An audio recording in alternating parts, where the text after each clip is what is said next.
Alright, but we are starting up with a little bit of Might and Magic 9, Part 4.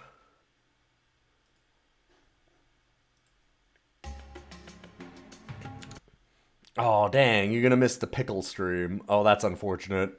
Well, I mean, it'll be a few days. It's not gonna be one day.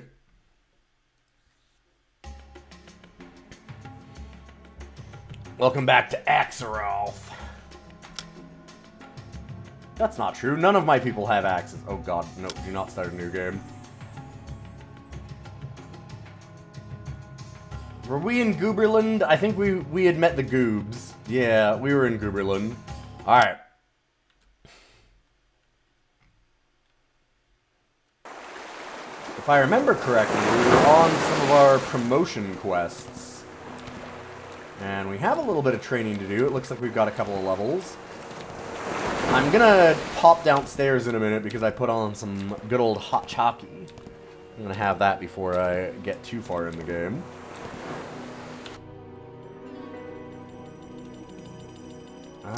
We were looking for... So what are you up to, Fingerware? Good to see you still hanging around streaming. Should definitely check out good friend Fingerware.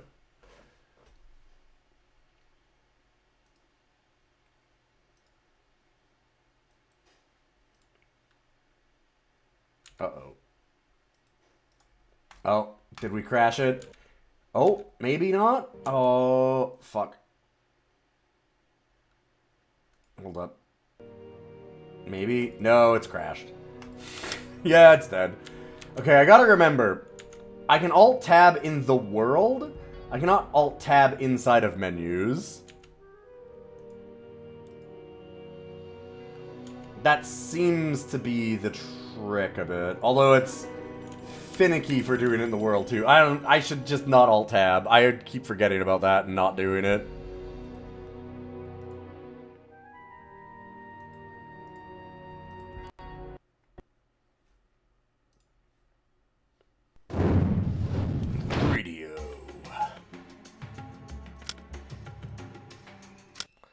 And my hot chocolate's ready. I'm gonna be back in 2 moments.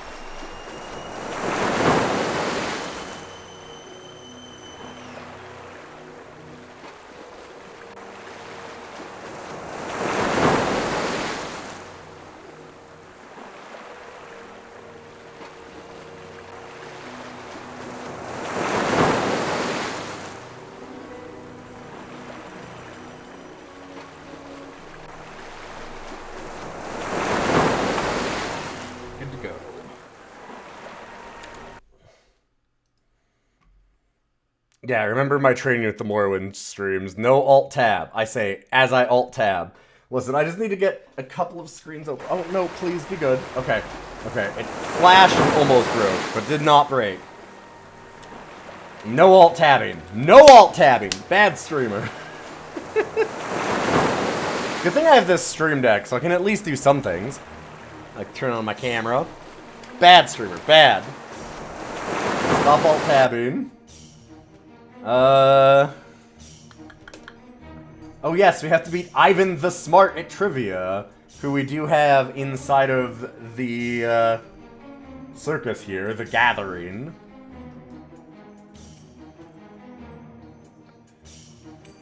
Oh, we need to find Atli Sigmundsson, that's what it was. And figure out how to move him to Trondheim. That's our adventure today. How do we get this couch up these stairs? God damn. I'm gonna have to take, like, the door off its hinges, or... So, I did actually do that for a friend once, moving, in apartments. And we tried to take the door off the hinges from his apartment on the 4th floor, taking his couch through elevators down. But we were taking the door off the hinges, and it was an unbelievably heavy door. Like, it must have weighed 150 pounds. I shit you not, in this apartment building. And so because of that, the hinges were, like, on springs, essentially, to pull the door shut. And we tried to, like, stop them from snapping closed because we couldn't pry them back off to put the door back on. And we decided to put some coasters in there, and it snapped all of the coasters in half and broke all of them and didn't help us in the slightest. What a fucking nightmare. Yeah, we broke all of my friend's coasters, putting them in the door hinges. Snapped them all in pieces. Just crushed them into fucking powder. It was a wild door, yeah. Been busy but doing well? Nice. Yeah, I'm doing pretty good. I'm, all dolled up. Got my nails done and my hair did. And, well, I dyed it again. I need to get it cut because the sides are real long. It should just be a mohawk. But I'm getting my first ever tattoo in 18 hours? Less? 16 hours is my appointment tomorrow. I'm gonna get my finger done. I got a ring tat that I'd planned it for a long time for my wife. So like 7 years ago, 6-7 years ago, I was out on a photo shoot. God, we're not even playing the game. Who cares? Oh no, it's a one session. Yeah, it's gonna be super fast. Cause it's just a one ring tattoo. Like it's one finger. It's gonna be stupid quick. Like I haven't done tattoos before, but I'm guessing like 15-20 minutes. Like it's gonna be fucking fast. The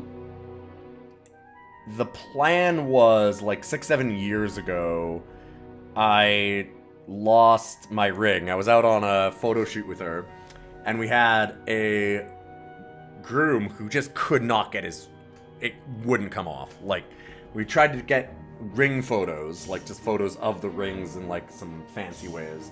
And we're like, okay, take your ring off, and he could not fucking do it. It was a hot day, and he was just struggling so much to do it. So we're doing all this shit, trying to get it off. And while that's happening, I'm like, you know, it's funny that this is happening because it feels like my ring is really loose for some reason. 20 minutes later, where'd my ring go? So we lost it in the grass at like this wedding location nearby, and we searched for a few months. Like, we knew the people there because obviously we worked there a lot. No, could not find it. So we talked about getting a new wedding band, but I'm like, you know, I've always wanted to get tattoos. I just didn't know what to do them of, and they're expensive. I have plans for another one if this one goes well, but then I need to save up a lot of money since I spent $1,000 on my car yesterday. Lots of things happening. And, I am the smartest man ever. I decided to get this ring tattoo, but we couldn't decide on a design, and so we've spent like 6 or 7 years in limbo, not deciding and being like paralyzed by, there's like a dozen tattoo shops, well, more than that, there's a ton of tattoo shops around here. There's 24 tattoo shops or whatever, and every single time that I like look on the Reddit or something to ask, I get, oh, these are the 3 best shops, easily. Like, these are all the best people, they're fantastic. And then you go back 2 months later and look, and you'll see another question about tattoos, and they go, oh, those 3 shops are the fucking worst in the city. These 3 shops are the best. And it would just, like, rotate like that. So I was like, fuck, I don't know. I have no idea who to go to. So finally I just went for a consult earlier this week and was like, fuck it. I'm sure anybody could do it. It's a pretty simple thing. I'm just gonna figure it out and just jump in. And so now I'm doing it. And I'm sure it's gonna open the floodgates, because I've wanted a lot of tattoos for a long time. Would you like to have a contest? Nothing says who's smarter than a round of trivia.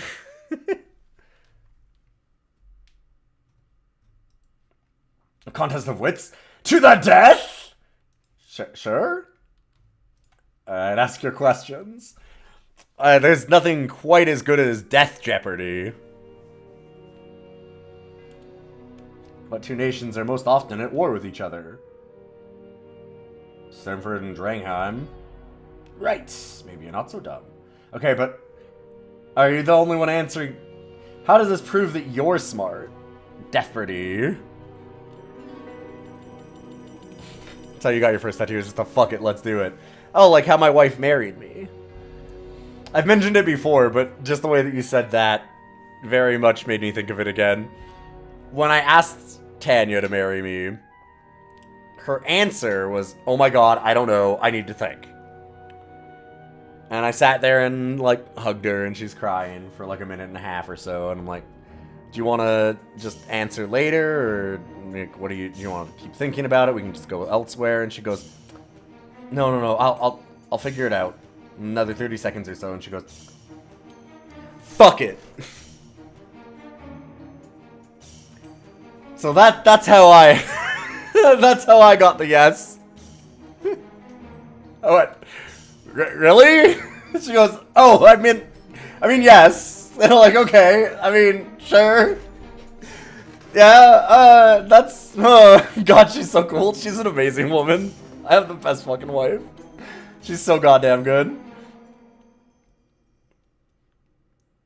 It was Verhoeven.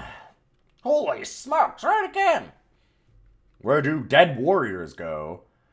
It was Arsligard? Fuck.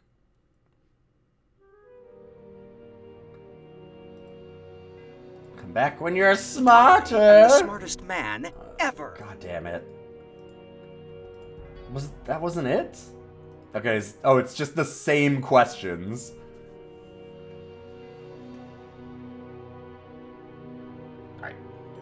I swear it was Arsligard. So is it the Afterworld? God damn it. Alright, fine. I am the smartest man ever. There are... I think that this is probably the area that this game has, like, the most obvious lack of polish. There's other places where it's around, and you'll definitely notice it. But it's, like, really glaring in a lot of the dialogue. They're just like, fuck it, we gotta ship this. Because there's so many moments where you, like, hit a option on here, and it just, like, stays the same. And it takes you a moment to be like, wait, oh, it's meant to stay the same. Or, like, the answers are really stilted and weird. There's a lot of stuff like that that's just strange. Or like this, just not changing the answers. The dialogue trees were a terrible decision given the time that they had. I'm sure that they were put in early on, and they just didn't, like, what are they supposed to do? Rip all the dialogue trees out? Like, I think that was the issue, is that at that point, ripping them out would have taken more time than just trying to finish them up with what they had. That's my guess. I'd be surprised if that wasn't the case. Like, because at a certain point, what do you do? Like, I mean, I guess that you could just do it as no trees, but then it would look really weird given that too, right? Like, I don't know. It seems like it was a nightmare for them to work on. The plug getting pulled like halfway into development. Or less. Alright, I think you think you're so smart. Who was the first Ursanian emperor? God damn it. Alright, fine. I am Brute the force my smartest way through man it. ever. It's a total no-win scenario, yeah.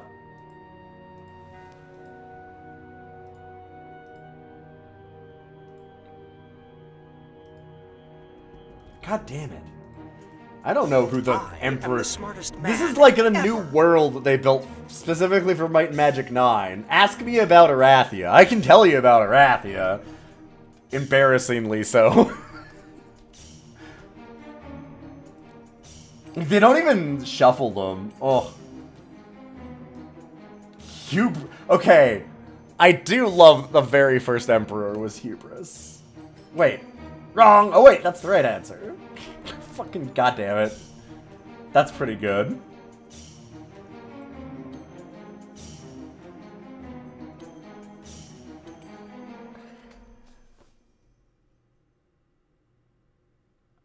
So we have some of this, and I think that it was just said that it was to make a bunch of items. I guess maybe just magic items? Okay. How did Emperor Trislan die? I don't fucking know. Who the fuck's Emperor Trislan?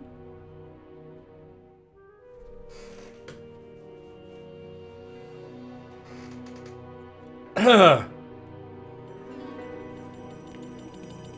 have a tablet from the ancients in the before time. For those that don't know, this series is really, really big on sci-fi elements, so this is all appropriate. We're the Destined Heroes.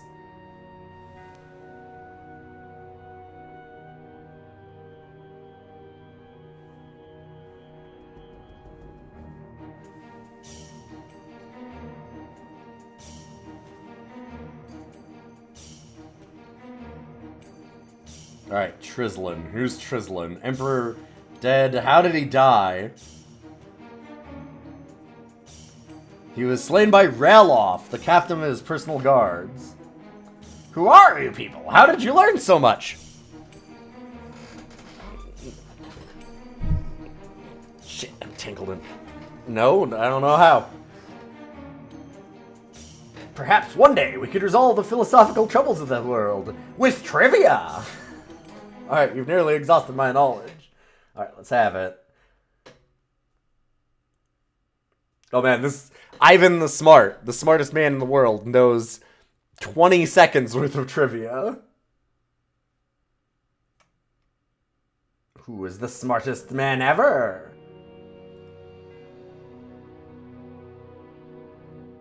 As a token of good faith, we'll let you live. Okay. Can I... Hold up. I am the smartest man ever.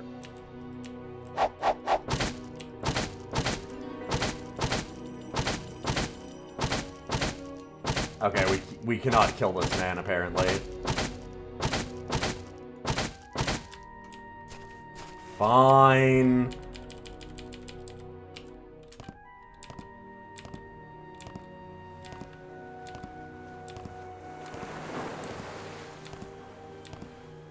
He does not actually give me a printable certificate. There is one at the end of this game, though, I'm almost positive. I'm glad they kept that tradition alive. I'm like 99% certain that they actually still have that. Alright, so we need to find Atli and move him to Thralmir, or Thronir, or something.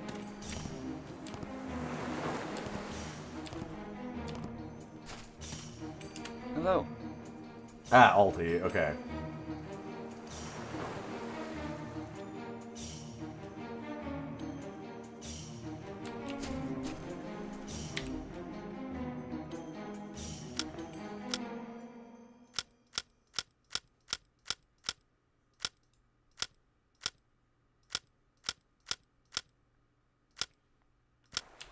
Alright, 3 AM.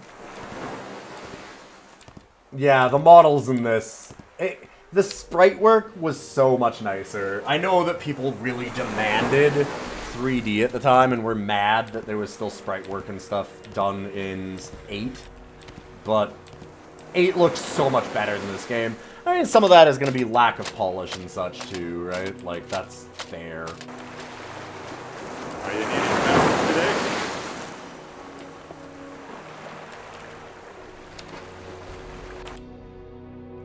But man, there's a charm to the way like 6 and 8 look. It's 3D from an era, yeah.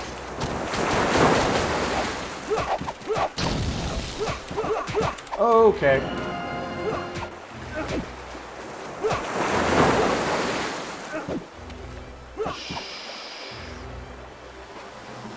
Wow, this is actually scary.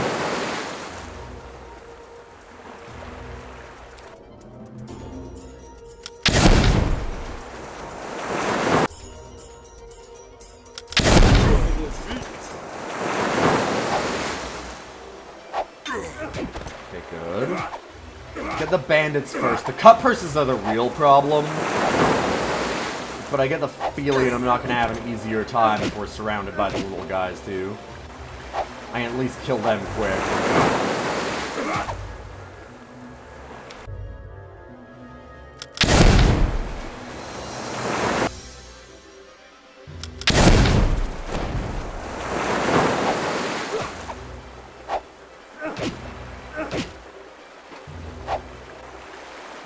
We did not kill the desert boar. I'm pretty sure that that was a bug. We could not deal enough damage to kill it.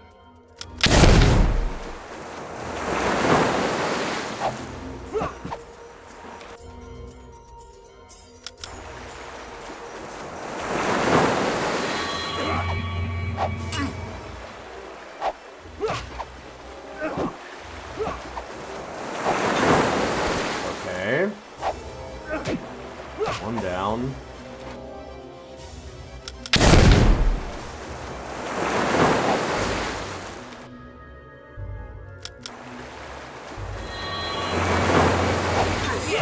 Okay, good, good. We might have a chance here. Yes, got another one.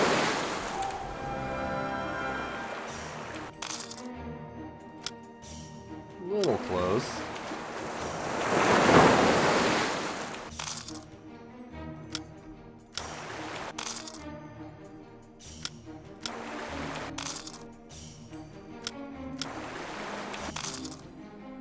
Yeah, there's a weird desert horror that comes out in like a later level that had more HP than I could deal with, and running away from it and shooting at it, it seemed to be like regenning health or having a bug or something.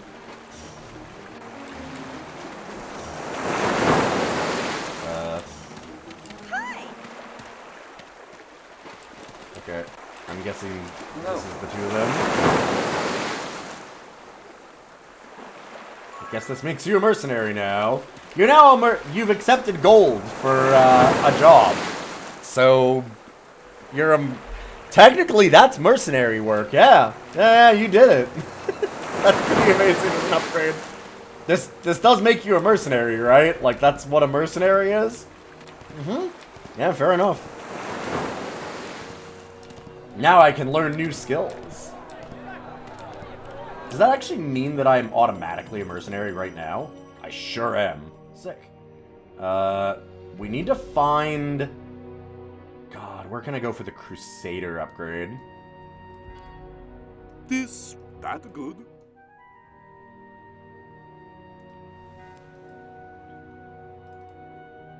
Give her that ring. That good. That good.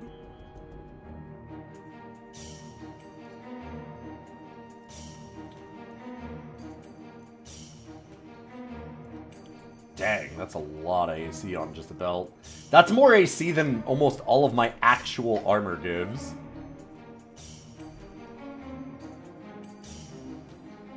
Okay, you do not have a belt. So, how about you take it? Pretty sure you do? Yup. That good.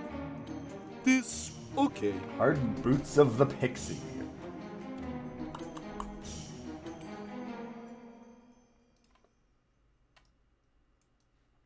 Yeah, sure. This okay. This okay. Cool. Yeah, I spent like 10 minutes running that desert horror around, shooting at it and dealing a ton of damage to it. I must have dealt 1,000 damage to it. And you were saying that like the HP on it in the wiki was 525. So it just like, it didn't make sense. I hadn't slowed it down at all. Gets to a point where eventually you're like, alright, time to reload. Because there was no way I was standing up and fighting that thing. It was hitting us for like one-shot damage. And we're hitting it for 20, which, that's a fair bit of damage. But when it has 525 HP, or more, question mark, it's not nearly enough. Levels, levels, levels. Hello. Looking to train? Hot damn, that is getting expensive. Let's go withdraw some money. Yeah, fighting with it was optional and you just let the guards handle it. Except that when I was letting the... Even as I was shooting it and the guards were trying to handle it, it killed almost all the guards immediately, like instantly, and was chasing me. So I get the feeling, again, that there was like a weird bug or something with it. Since the guards didn't deal with it, that's evidence of being bugged. Yeah, exactly. Like, it wiped the floor with the guards almost instantly. Greetings. Come in, have a look. Oh, right. First, anything that we want to sell, I have to move to our merchant.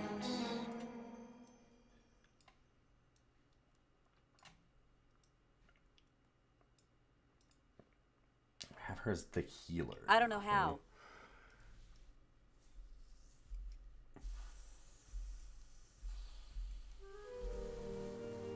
I want to see something with her. What can she learn now? She can learn Elemental at Expert, which she has.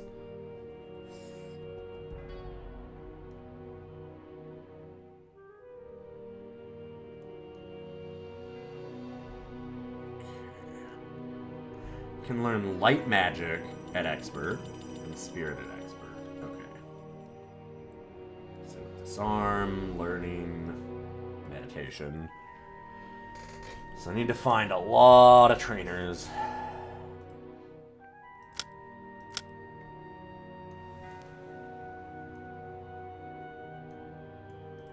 This one will do.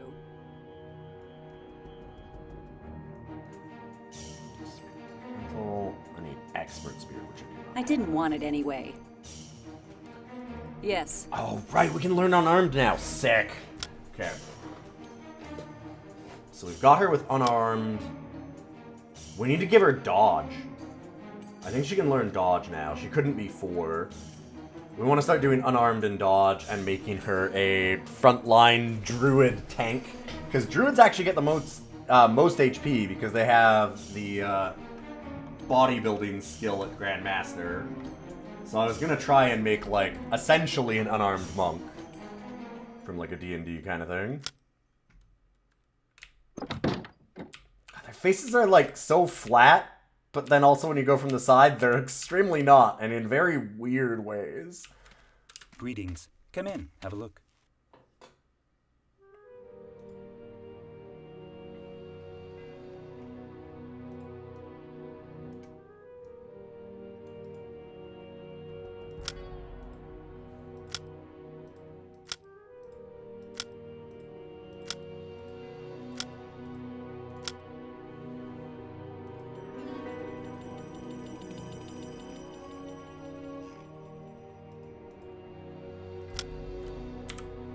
I should also check.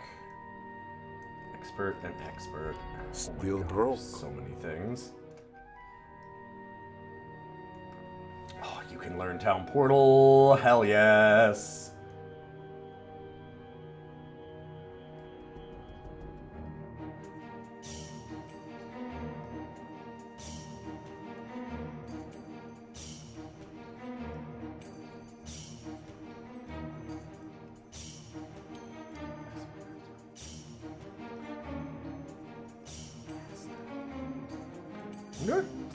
What is power draw, I wonder?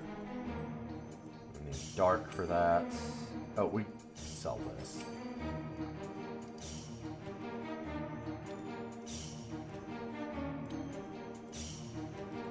That'll be useful. That will be useful. So, unarmed combat.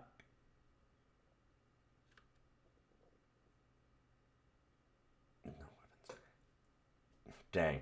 I remember, if I remembered correctly, in some of the other Might and Magics, unarmed combat eventually let you actually use a staff as if you were unarmed, but apparently not in this one. I just wanted to double check that.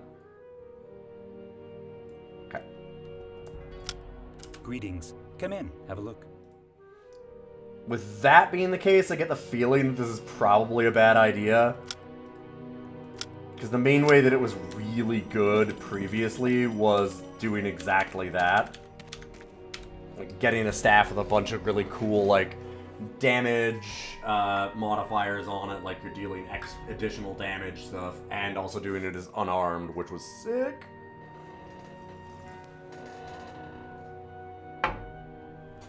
I wanted to look at some of the spells we got. So Fleetfoot accelerates our travel speed. Sure.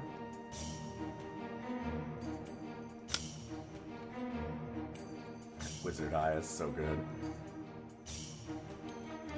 Why is Town Portal a coffin? Ah, it's all the ancient altars, sure.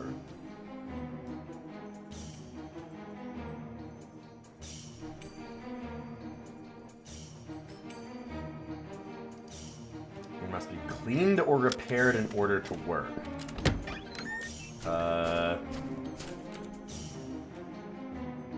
So I'm gonna guess that we haven't done that. Yeah. Alright, I'm guessing that that's at the cathedral? This is not the cathedral, but I'm just gonna take a look. Oh, also, I wanted to buy dodge.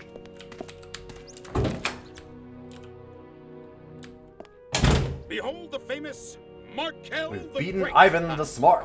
Nice to see you. Good to be seen. Thanks. Yeah.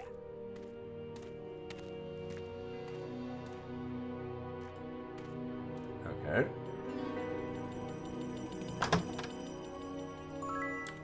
Nice, 3,000 gold.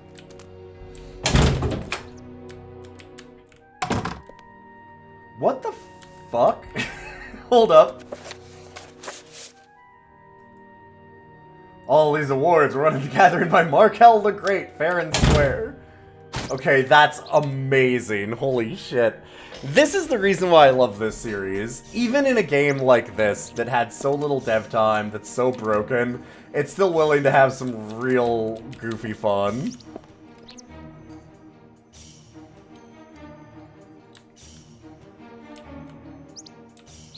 Markel the Great has won so many prizes at the local fair, you have no fucking clue.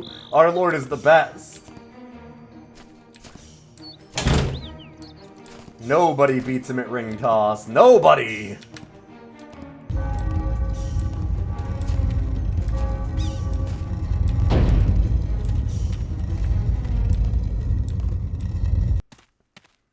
Looking for the cathedral. Here we go. God, so sick. And I also really need to find a bank.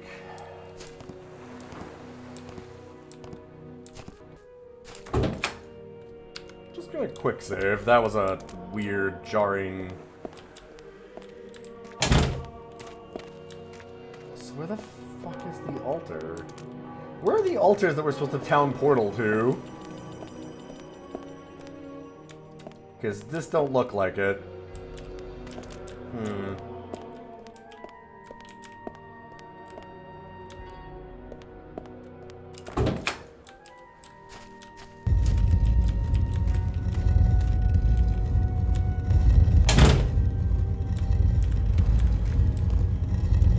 Now, we gotta look around for a bank anyway, so...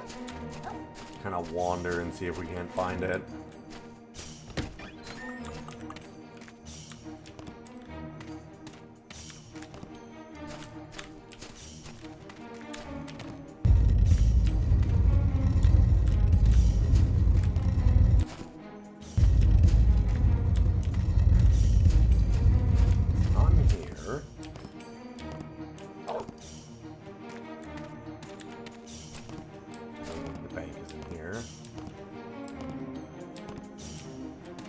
Where are these altars? Boy, what a night that was. What night? What do you know about resting?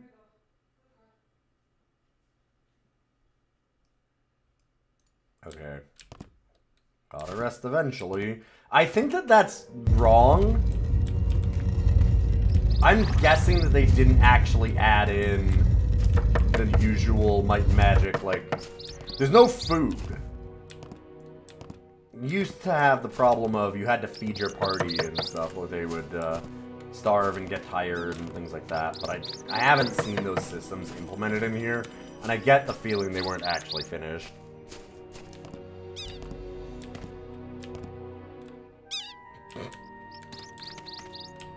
Man, this game is so proto-Skyrim, it's amazing. See? Look at that.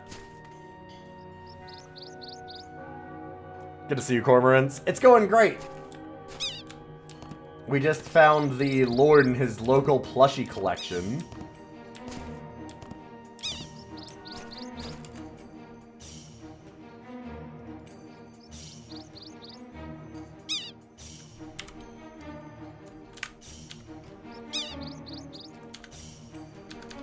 Let me just check your abilities again.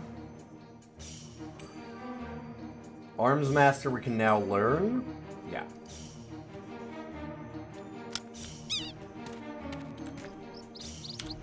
Do we know where an Arms Master teacher is? Stormford. Okay. Cool. Is the game still holding up somewhat better than Reputed? Yeah. It seems okay. I'm hearing my wife yelling for my cat, and I don't see him anywhere.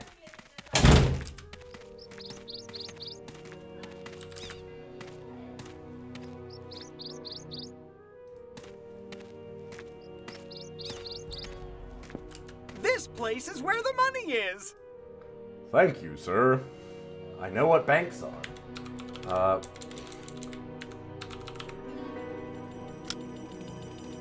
God. This place is where the money is. It's things like this that are... the UI is, suspect.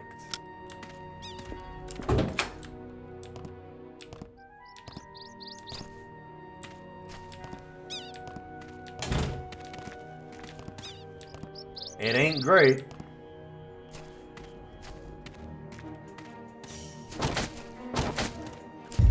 Walked all the way around.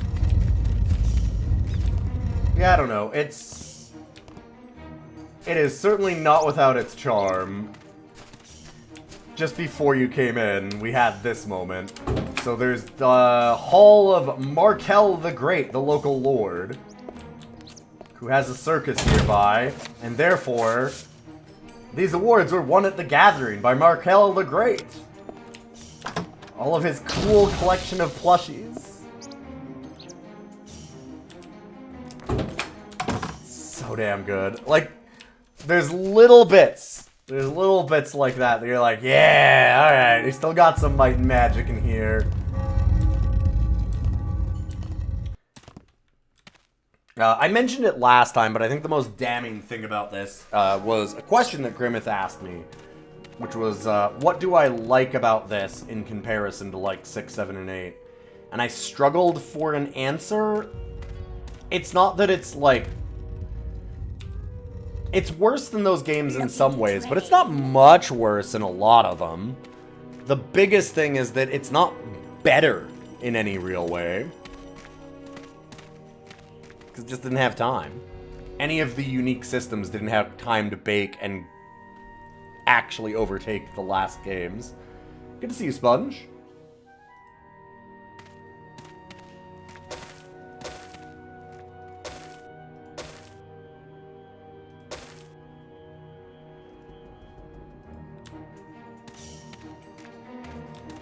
Did it take any interesting risks? Oh yeah. Yeah, definitely.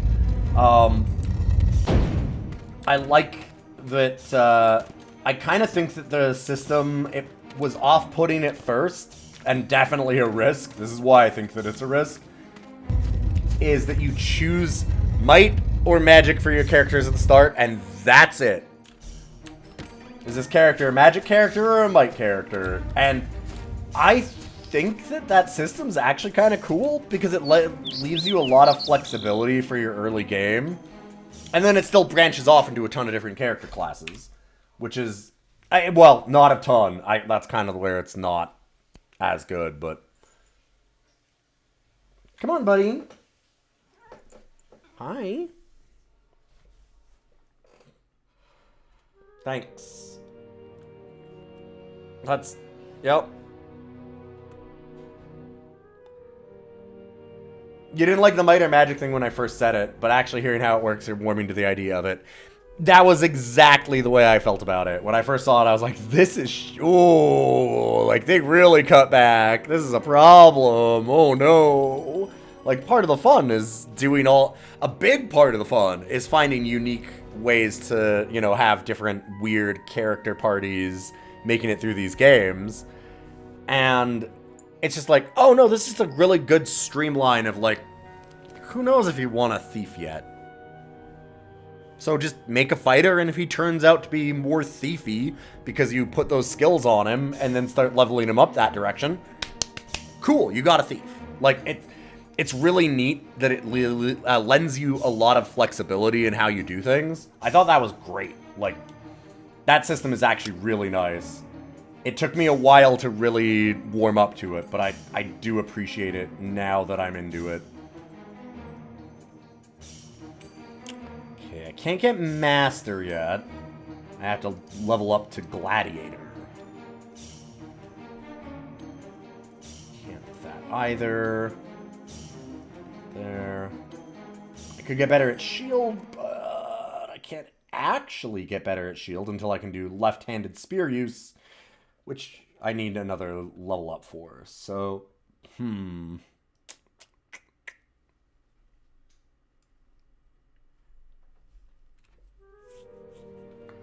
should look at what the Gladiator gets again for some of the things. I need to find, like, bodybuilding, probably. I just go to my Angel Fire website that I have.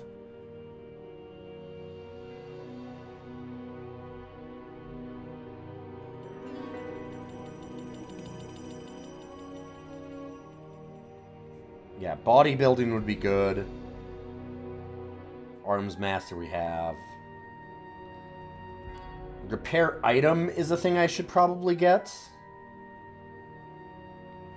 Yeah, Gladiator gets Master Repair Item. So that's reasonable to put it there. And Gladiator is a pure might character, does not get any spells at all. So we're going to have a lot of excess skill points on this one.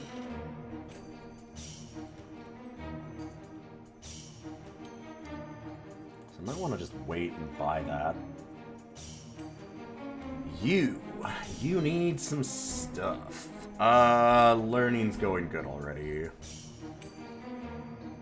Spirits maybe not a bad idea. For a druid, which is what we're trying to build towards. Grandmaster Spirit, Grandmaster Elemental. Don't really care about light or dark. So... let's go up to 4 at least. Yeah.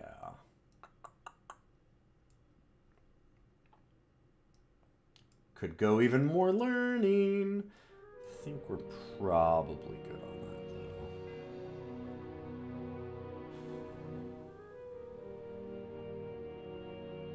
though. Master at Disarm Trap, Master at Meditation. Meditation gives us spell points. Grandmaster Unarmed Combat and Grandmaster Dodge when we get there. I could almost do another learning. We want to have this character get more levels than most of them.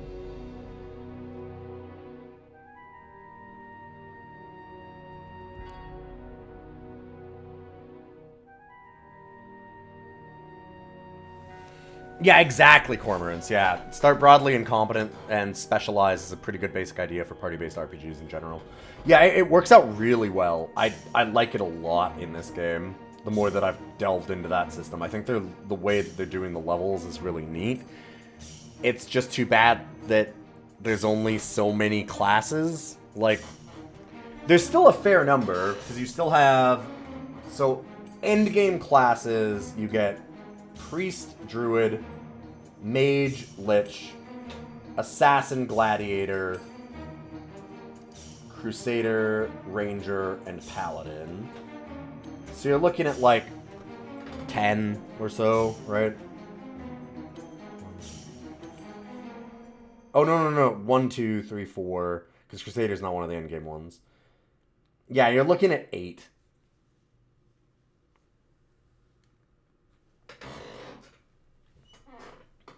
Which is fine. It's fine. It's fine. It'd be nice if it was more... But like, I don't hate it.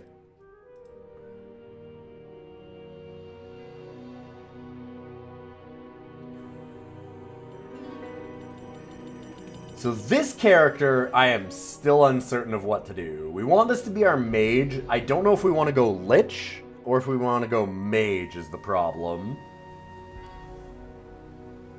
So I kind of feel like just leveling up elemental is still not a bad idea. We can buy light and dark later.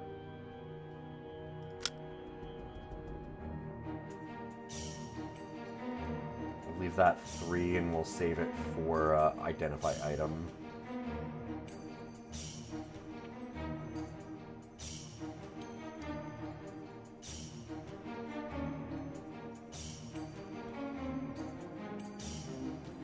Man, the Crusader upgrades and, like, mercenary upgrades really give us almost nothing extra. Because we get expert on all these, like... What does it even do? Doesn't seem like it gives us any upgrades. I guess Arms Master?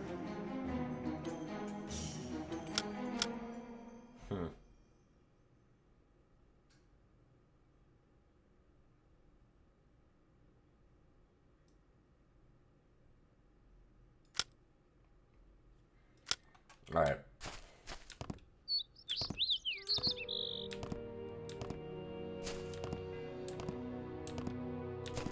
But yeah, in any case, I thought that level up system is a really good idea. And it's not one that you often see in RPGs of the day. is. Like, it's very new to Might and Magic, that's for sure. Normally you have, like, 12 different character classes to pick from the start. But in a lot of ways, that's a lot more narrow, because it means that if you decide that you don't like that character class, like, you're just stuck. Because the only upgrades are just a straight line. Like, you're not picking different branches to go out on. And this is a lot more interesting.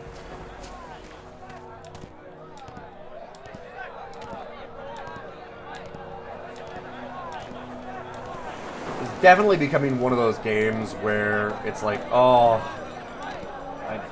It'd be amazing to go back and polish this up to what they wanted it to be. Because it has a lot of potential, but it just...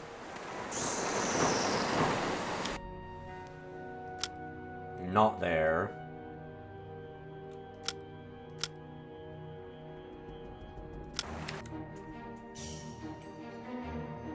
Get the Book of Rules from the Tassar Academy. Gotta go to Cura the Cold in Thronheim.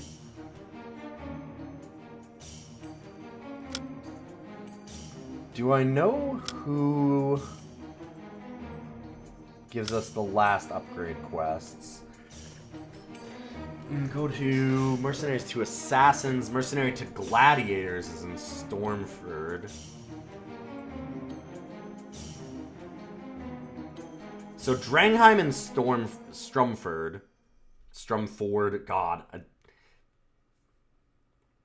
Sturmford are two locations that we want to go, because we need Crusaders and we need Gladiators, and there was also one of the trainers in Stormford.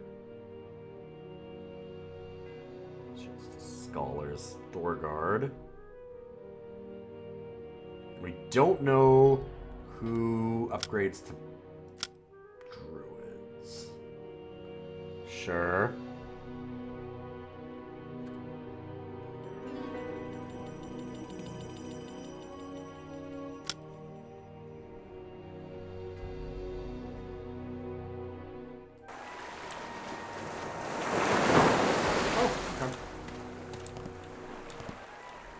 I was telling the story about how you said fuck it when I asked you to marry me, and people in chat said, God, she's so cool.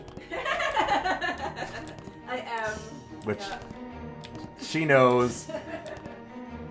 She doesn't know enough to not be with me, though. So nobody, don't get her too smart. We can't pump it up too much.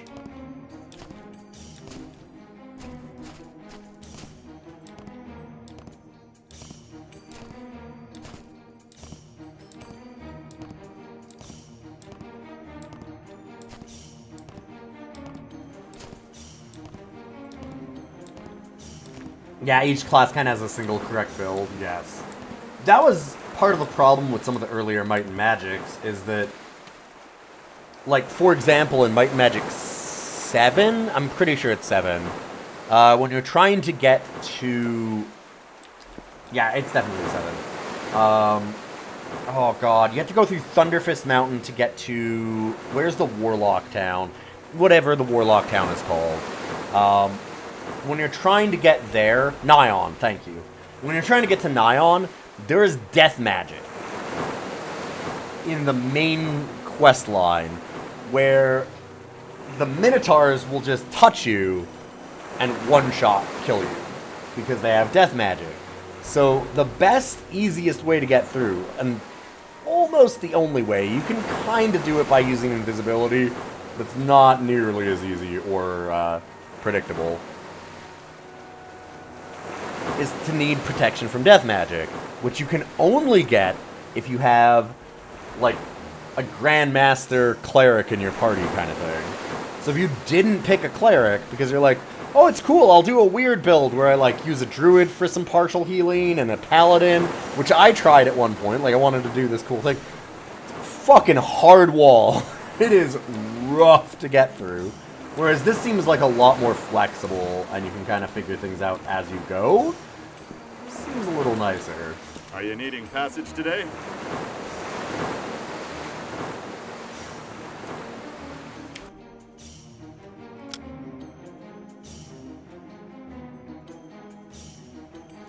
Are you needing passage today? No boat today. Ah, fine. We'll just sit here for another day. Party's having a beach vacation. Oh god, I hate the beach episodes. Sure, Drangheim is fine.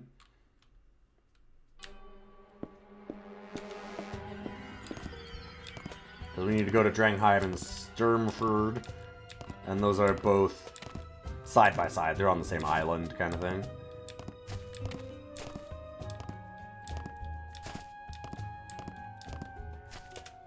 And one of the things we needed here... Who was it in Drangheim that we needed?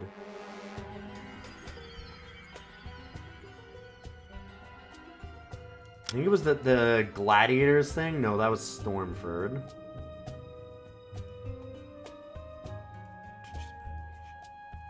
Oh, Kuberland and Thronheim. We can go to Thronheim again, though.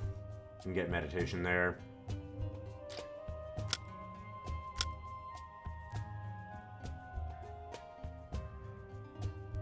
Fighters to Crusaders. That's what it was. We need to find Keith Bloodaxe. Found one post from someone a year ago saying they're going to remake 9 in Unity. Yeah... Go with God.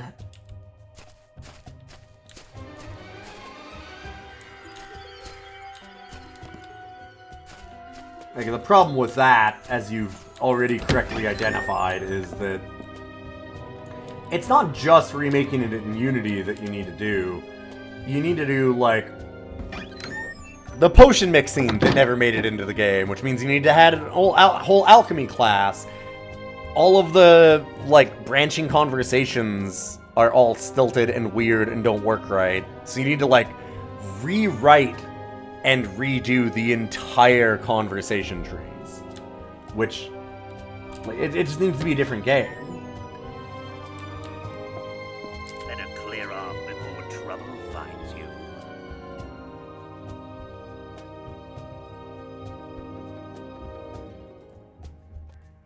They call me an assassin.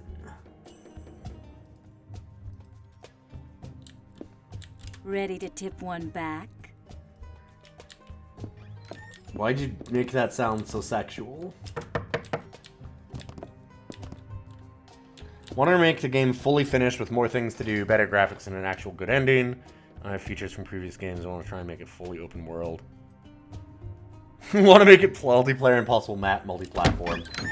Godspeed.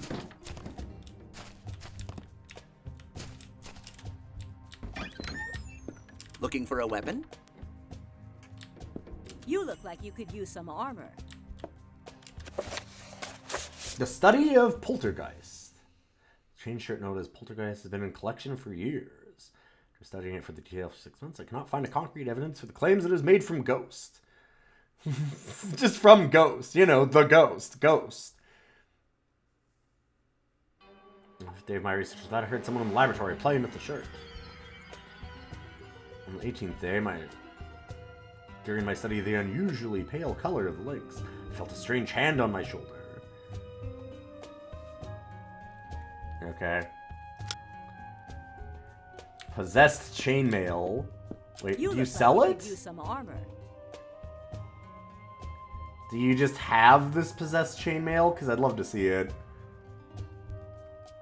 No? Alright. Just notes on it, because, you know...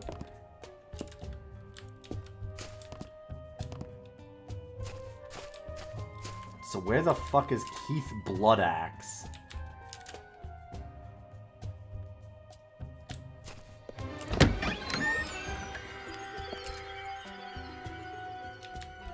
What may I help you with?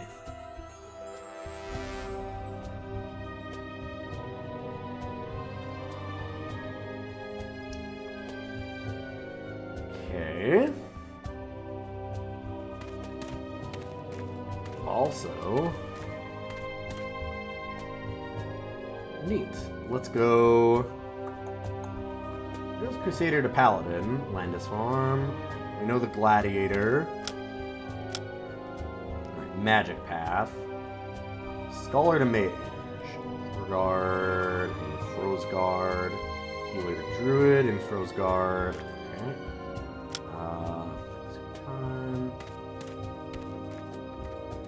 I actually realized I don't have the Scholar. Thorgard. Okay.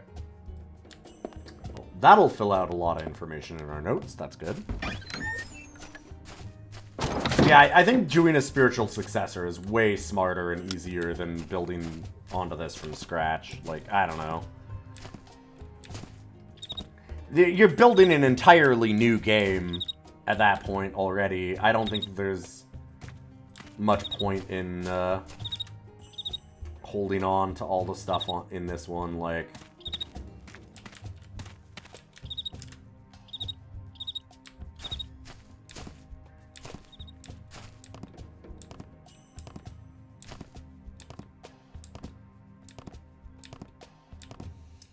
So who the fuck is Keith Bloodaxe, and where do we find him? Monsieur Bloodaxe, hello? The fuck is this? And why is it set up like a dungeon?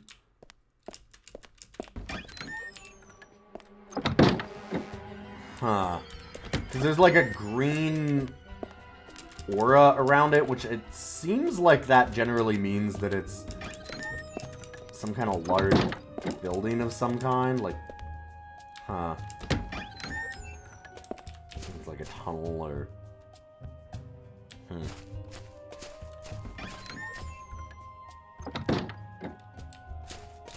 Oh yeah, Skullkill the Dark is an amazing name. It's such a great Might and Magic name.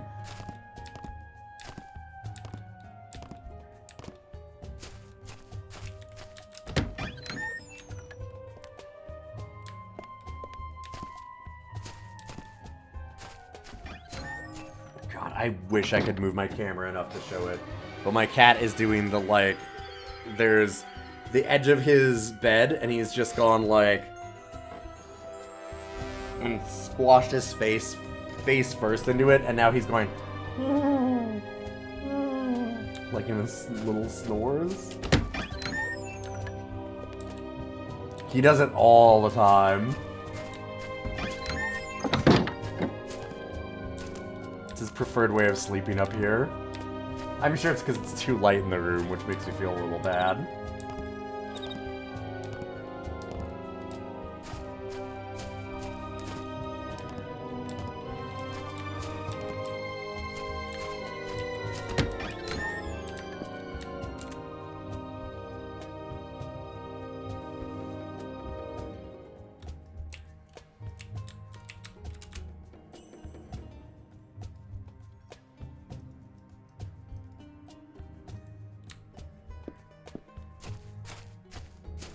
hell is Keith Bloodaxe?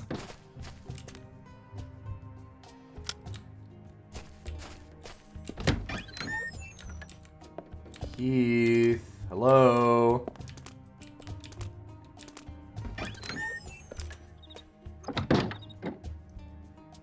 I don't have the gold. Okay, I actually would like to talk to you about that.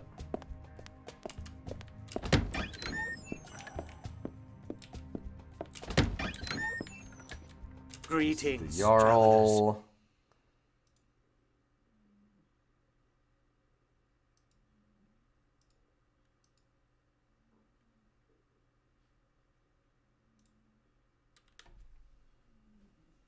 Go find Grudoc Adrad. Okay. Okay. Oop, Greetings, find a rumor. travelers.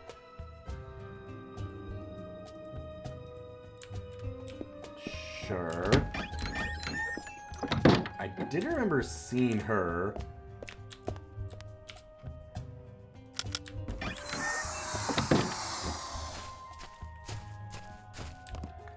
I have no idea where this Bloodaxe dude is, though. I think the Grolach, whatever her name was up here? Welcome. Please come in. Oh, she's the priestess. She just happened to wander out of the church.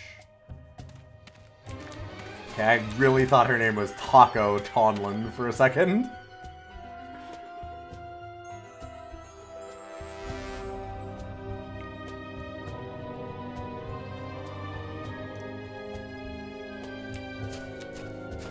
Welcome, travelers. Fucking faces, so good. Have you heard the news? Ah, there we go. People, everyone.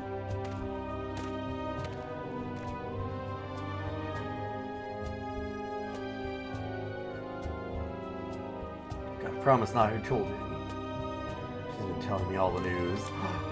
Gasp.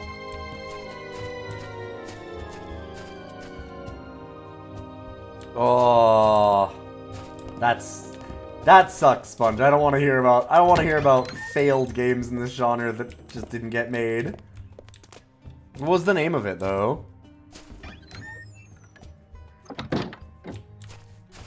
Their server still has former Might and Magic devs in it. Dang.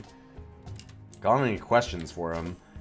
Eolwyn's Legacy. Oh, okay. I misread that, and I thought, yeah. Huh.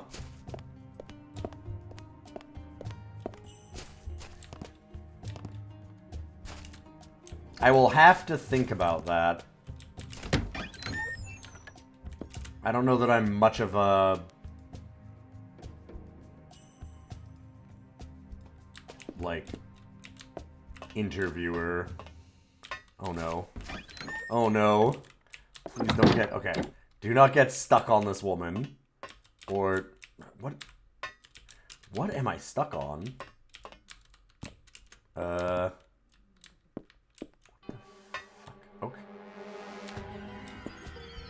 Oh boy.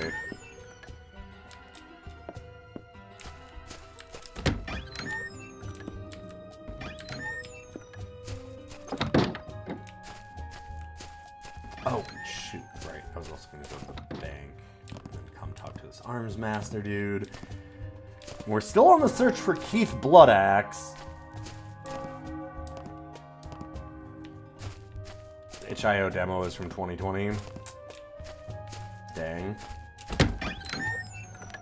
No better place for your money.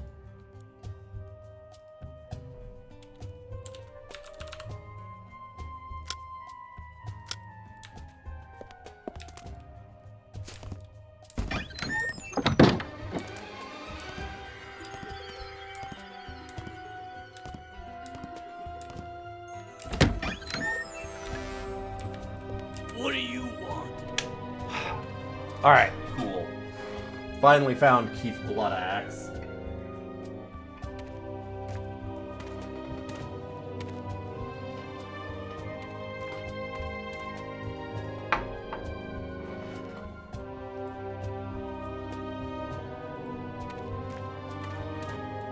As you may have heard from the villagers. Just outside of Drangheim, there's a gang known as the Yobo Gang. Oh! We already did this. I did this.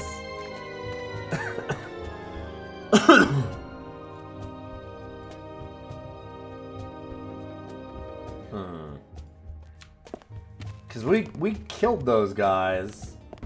Uh-oh. I wonder if we fucked up the quest then. Yeah, that guy is named Bloodaxe. That one, yep.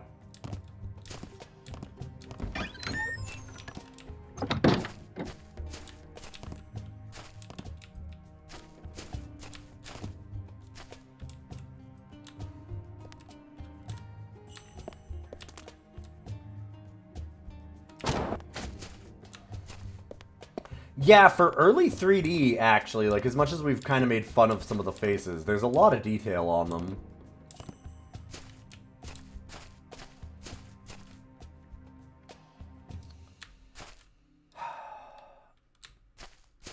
Right, let's go talk to Armsmaster Dude, who was wandering over here, and hopefully we just find him. Did he maybe go in here? No. What's this thing? Oh, right. We tried to look at this before, and it's nothing. Yeah. Okay. Just a random book underneath the table. It's just leveling it out, you know. He was up here, wandering back and forth. He could have... Oh, man. That means that he could have gone up. He could have gone in here.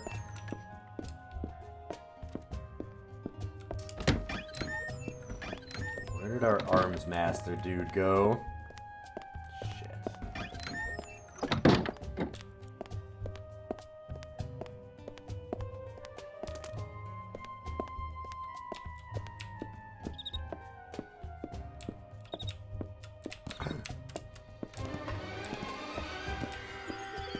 We're good. Not a problem. Where did he go?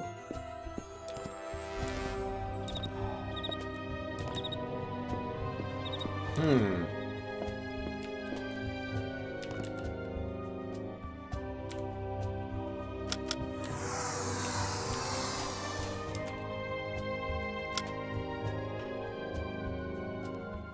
you couldn't have gone into Cluso's house. Or Clusso's, or whatever. He was wandering up here when we saw him, right? Like, he was on this bridge. God, he could be anywhere, though, the way that they just have characters wandering around.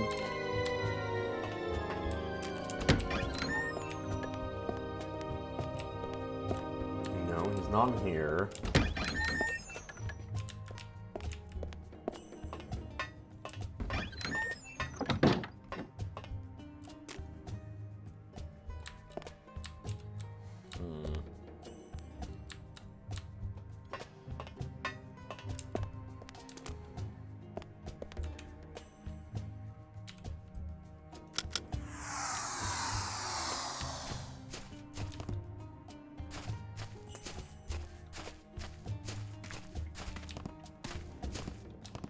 I'm not a fan of the way that trainers just move around.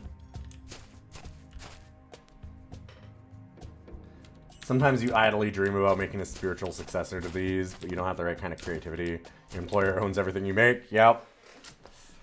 Yeah, the other thing too, yeah, is like, good luck making it solo trying to make a game like this. It would need more dev time than you'd be able to really put into it. There's a reason why nobody else has done it.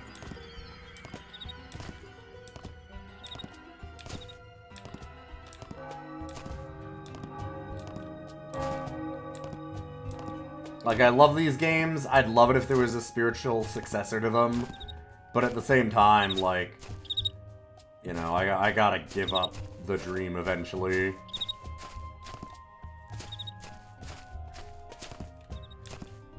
It had to be a passion project, yes. And it might be years and years before it paid off. And it might never pay off. Like, there's...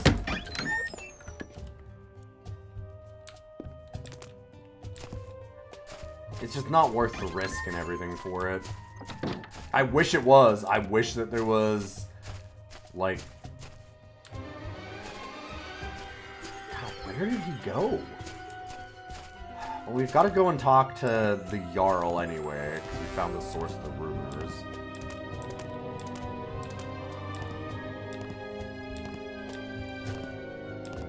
This NPC trainer just fucked off. He's just gone.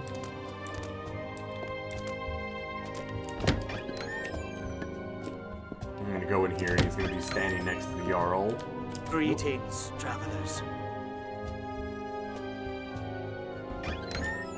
Did well, go find the person responsible. There we go. Okay, now we can town portal. Neat.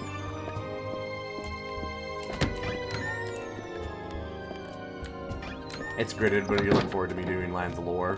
Yeah, there's a bunch of old games that are still around that'll be interesting to look at.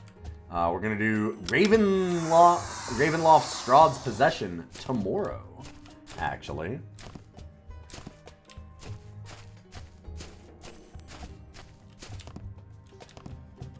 Looking back at the Discord, one dev is still trying to make it on their own. Yeah.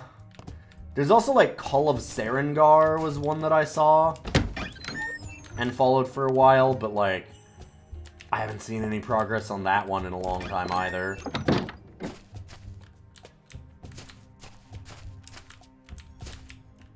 Do I know around what time tomorrow? Not exactly. I'm getting my tattoo at noon, and then I'll have to kind of see where things go from there is the problem. Alright, so we gotta go to Scrumford.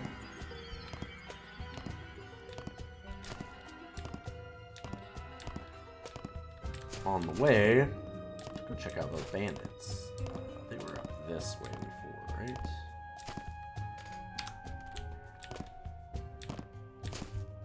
Get our promotion quest done.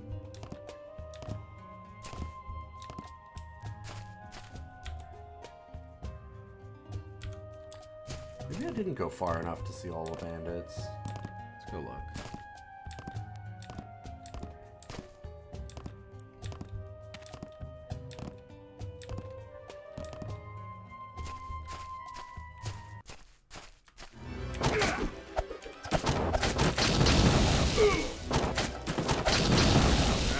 Sit down.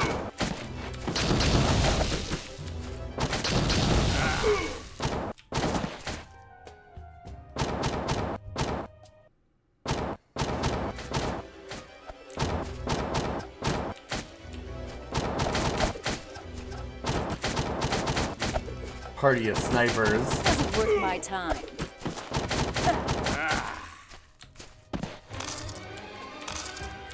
Alright.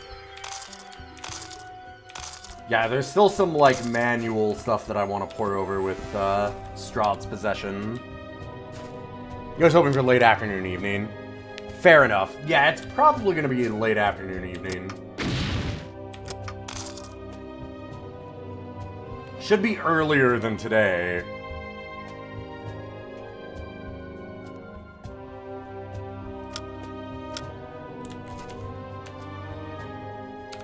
Alright, you've got the disarm trap. I should Got it. probably have you open these.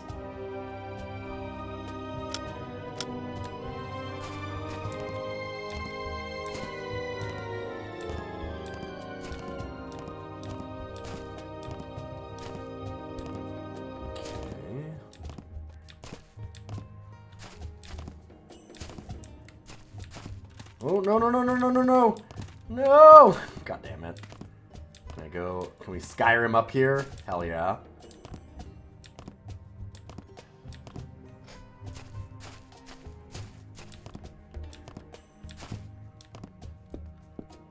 Okay. My plan for tomorrow basically goes that I'm going to go and try and do an exercise in the morning, then go and get my tattoo, do a little bit of work in the early afternoon, and then start streaming. So I don't think I have to do, like, normally I make food for me and my wife, like I do all the dinners and everything, but I have some leftovers I think we're probably just going to try and finish off. Something like that. Actually, I might have to make some Brussels sprouts. Roast Brussels sprouts, though. Should I do balsamic glaze? That sounds pretty good right now.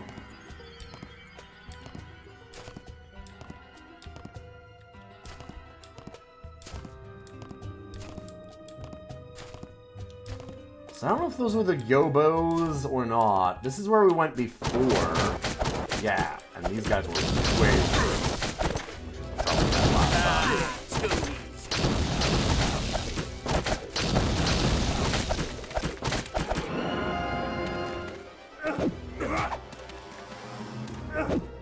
Alright, who are we on?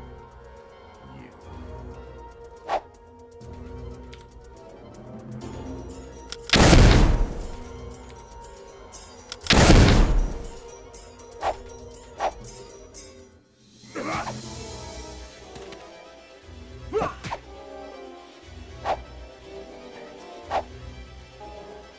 These bandits in particular are real motherfuckers.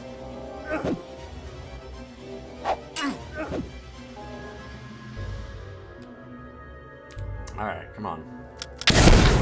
There we go. And... shit, not who I meant to hit. That's okay.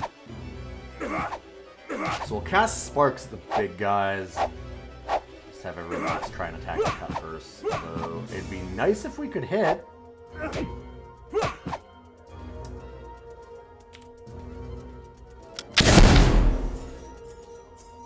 I'm a big fan of actually. There we go.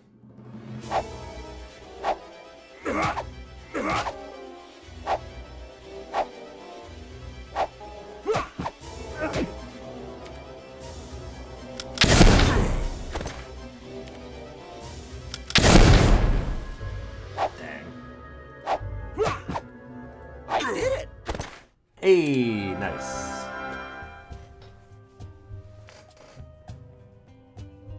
Two things of advice before you start to get back. Max out your stats and character creation instead of trying to be fair, and remember the enemies having slightly longer melee reach than you do. That's... okay, fair enough. That's very funny, though.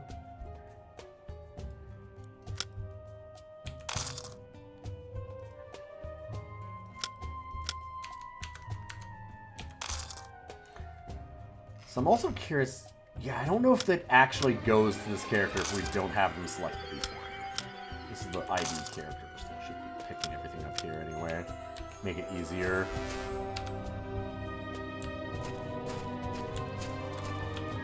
Yeah, them having longer reach than you is pretty messed up.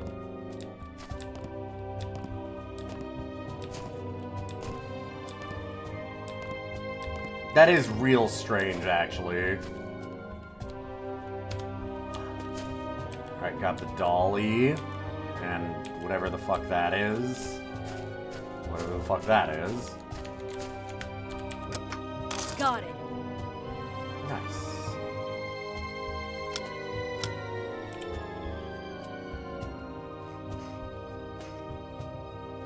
This won't bad. I don't know. This, okay. An unidentifiable bow is probably pretty good.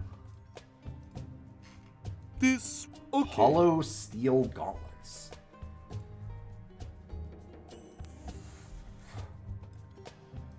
Sure. It's not very much and you could be wrong. Fair enough. I'm not saying that it's terrible, it's just that's... like, I mean, I haven't played the game. It's more that that's weird. It seems a little rough, but it could be. Yeah. It looks like a hand plow. Yeah. I was more thinking about just the random sacks that we had. Have you seen my plow? We got your plow. Now you can do some plowing. My dolly?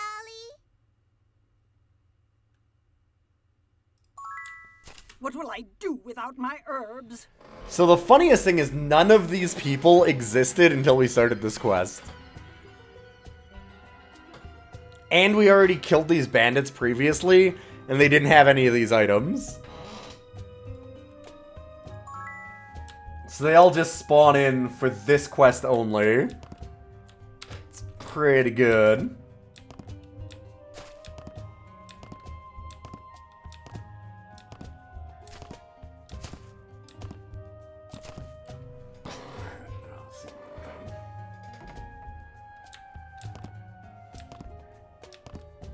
Good to see you, John Locke.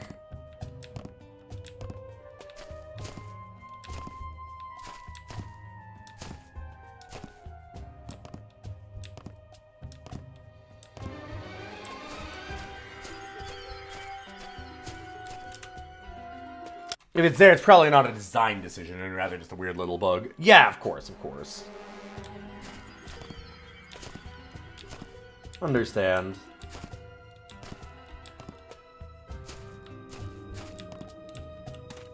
Monsieur Bloodaxe. I have rescued the dolly. What do you want? Oh, God. Yes, we've completed it. Congratulations. Be honorable and do the order proud. Wait, found the arms master. Where did he go? He finally came back. Sweet though. Good timing.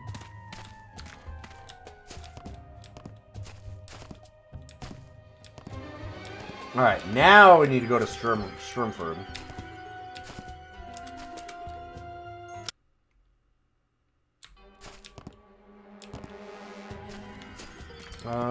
Let's check the docks so we don't have to walk all the way, but if it's not the right day, I don't know how much I want to just, like, for passage. sit around. I don't want to go to Gooberland. Ugh. Wait. Oh, wait until dawn. I meant rest and heal. Dummy.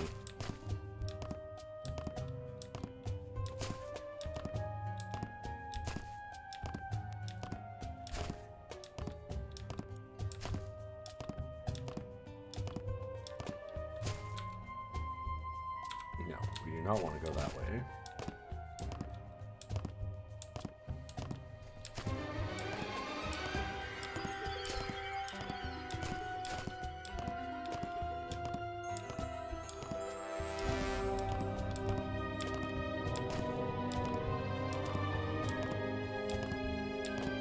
It is funny how narrow all the paths are in this game. Like, 6, 7, and 8 felt very open, and this one feels very constrained, which makes sense, but...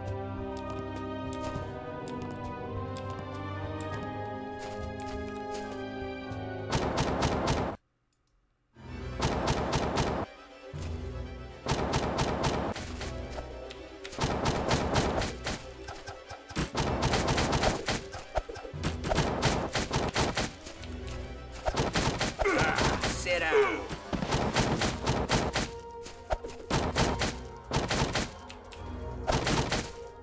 Sit down.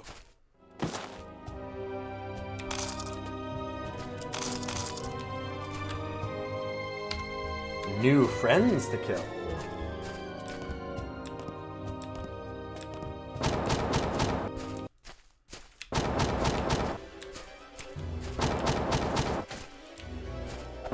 It was easy.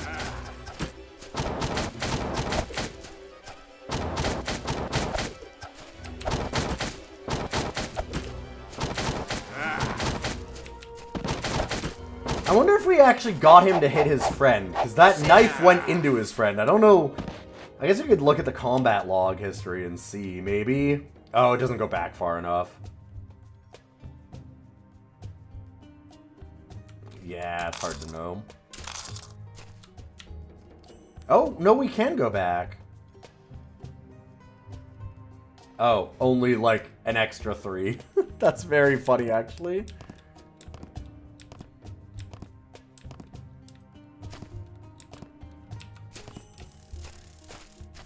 No, it's definitely not a draw distance thing. I think it's literally just, like, a content thing. It was easy.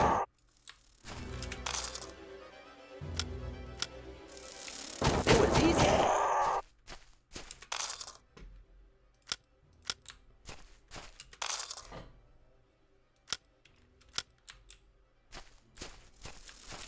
Like, I don't know. Well, I don't know, though, because, like... It was easy. It's hard to say. With how troubled the design and development of this thing was, it's hard to know anything for sure. Like, for example, in something like Might and Magic 6, 7, and 8, I could just scale this. Like, I could just walk over that.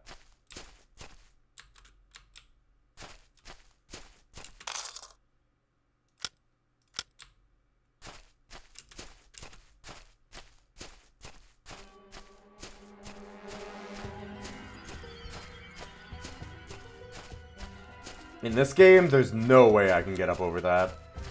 There's maybe flight later?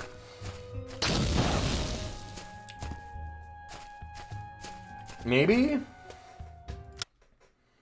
I don't actually know.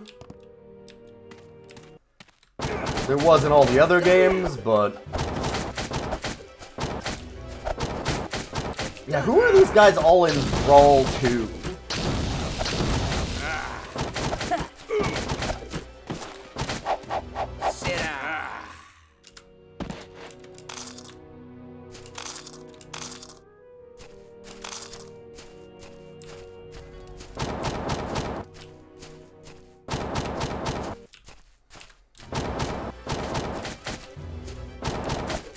That one was weak. Let's go easy. Let's go easy. That one was weak.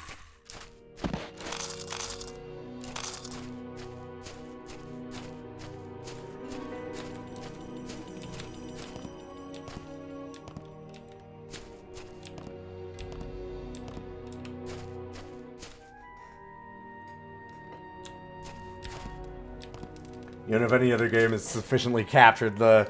You can go over mountains if you want, but you don't... but you'd rather not, because it's not amazing. Yeah. Ha, got it. For sure, 6, 7, and 8 do a good job of that, where it's like... Yeah, you can scale those mountains, but it's just gonna be a fucking pain in the ass the whole time, so... If you really want to, I guess, like...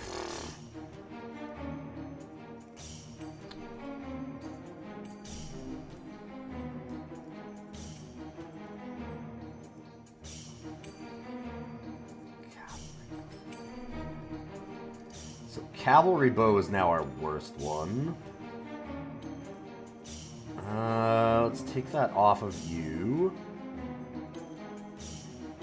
And Master's Cavalry bow can go off. And you can get Composite Bow of Haste. Bow 6. Bow is 5. Okay, so yeah, I'd rather have it on this character.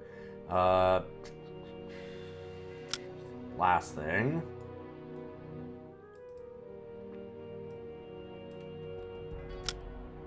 Enjoy your new bow. What does picking those things up make a crunchy noise? Like the bags? I never thought of that as a crunch. Let's go easy. It more sounds like things jangling in a bag. Sit down. I think it's meant to sound like coins going together. Not saying that that's a good sound for it. Like that? Like that's always... It almost sounds like poker chips clattering. Right? Which doesn't quite make sense for metal coins either. But, that's the way that I've always thought of it. Not a crunch. Doesn't sound like a... I mean, I don't know. I don't eat like you do, I guess.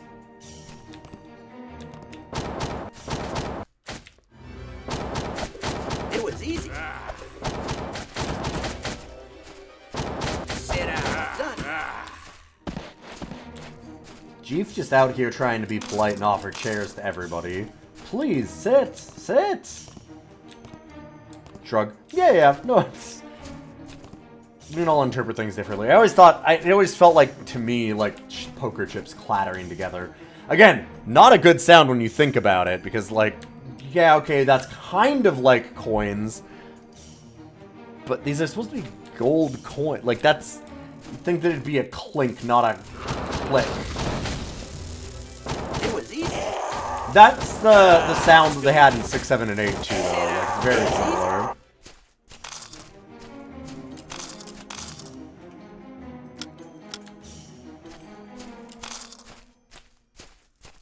So that's not like something I can really put on like, oh yeah, man, 8's got some bad sound design. It's like, no, these are the sounds from the previous games too. Too easy.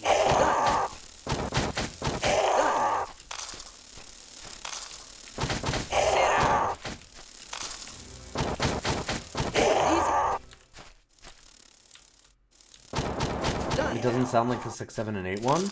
I'm sure they had a similar sound to this. I guess I'd have to go back. I did play it pretty recently. Too easy. Sit down. It was more metallic sounding than the other ones. Alright, fair enough. It was easy. I don't know. This sounds really familiar to me. I could very much be wrong.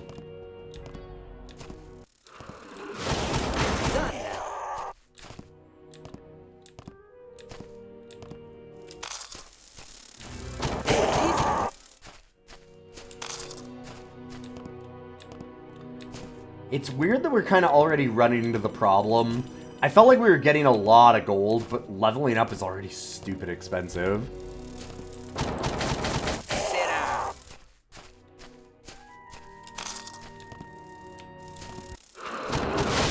Sit down.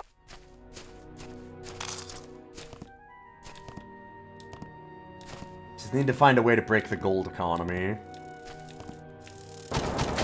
Sit down.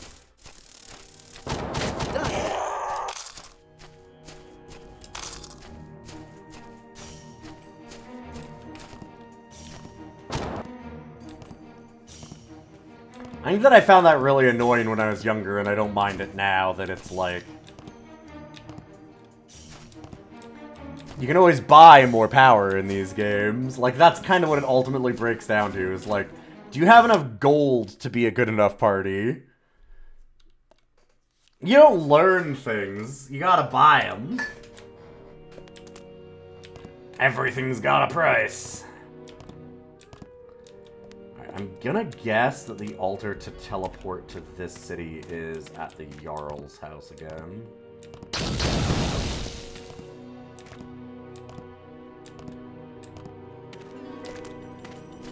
Yeah, the wizard eye is one of the ones that I always remember. Dang. These didn't respawn yet. I'm not sure if they ever respawn. Getting the clover from them.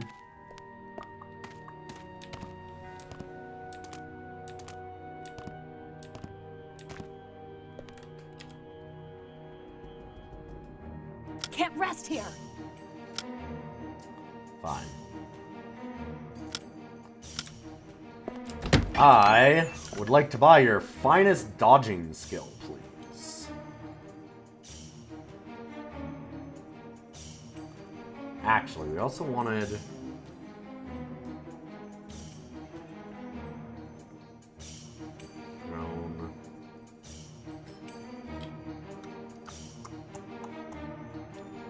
Well, they don't have dodging.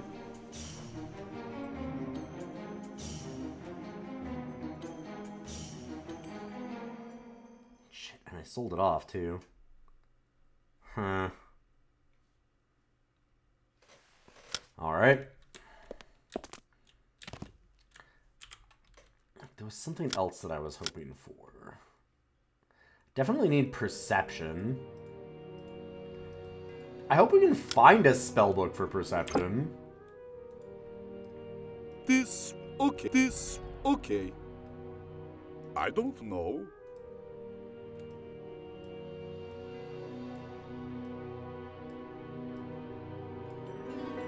We need to find everything else, but... That good. that good?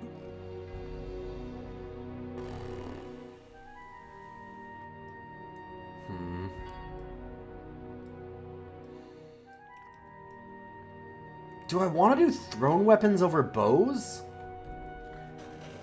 Okay, who learns good thrown skill?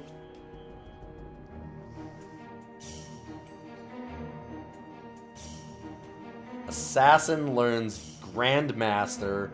Lich learns Master Thrown Weapons. Huh. Interesting. So maybe I keep one.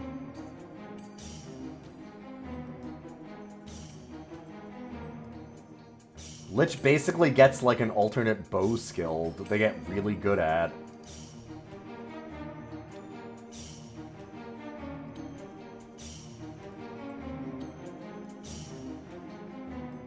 Classes are weird. Yeah. You ain't wrong.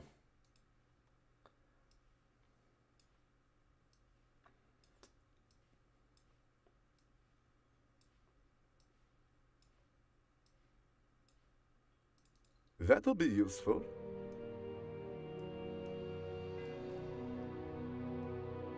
What that?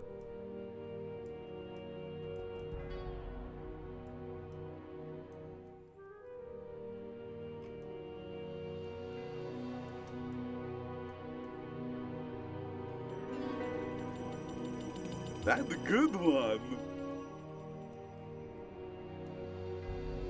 No, fix that. Oh, right, we wanted to learn repair skill. I think on our Crusader / Paladin eventually. Yeah. Although Gladiator also learns it at Master. So probably Gladiator is a better place to put it. Because then Gladiator is going to need to learn less skills overall.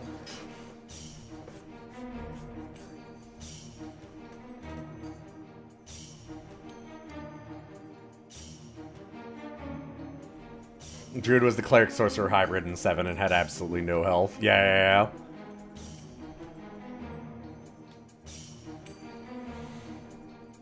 Yeah, spells is throw and it's all the same, exactly.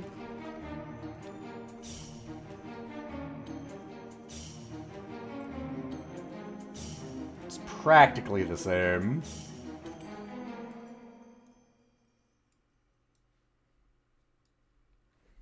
Hey, Claptrap. Yeah, I love playing 6, 7, and 8. This was my penance. I wanted to see what it looked like, ultimately. And it's been better than I was led to believe. I wouldn't say it's good. Or, like, great or anything. 10 isn't bad either. I've heard that 10 is interesting. The biggest thing that I hear about 10 is that it's not a Might and Magic game.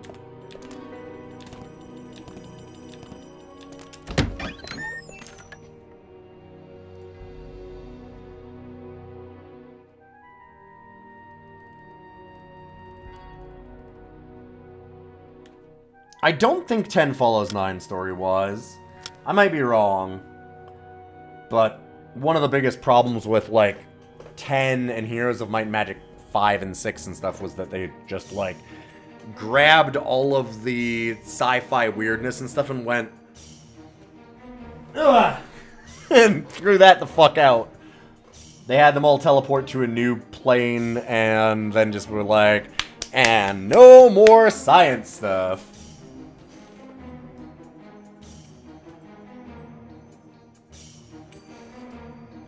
Ubisoft did not have any confidence that people would want that in it. And they were, as much as I hate to admit it, they're probably right.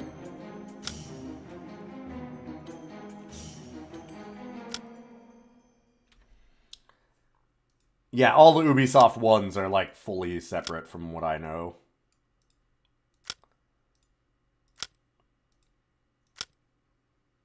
Yeah, Might and Magic 10 was Ubi.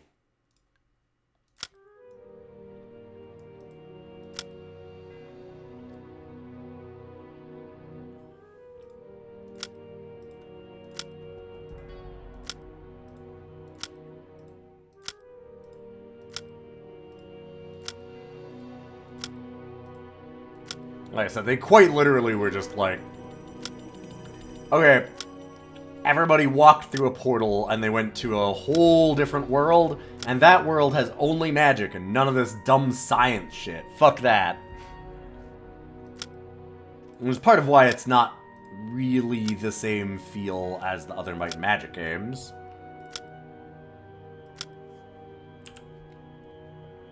Only magic, no might. Hey, J-Dub. No, I mean, they had might and magic, but they got rid of the science. Which, again, like, fine, fuck, fair enough. I get it, I get it.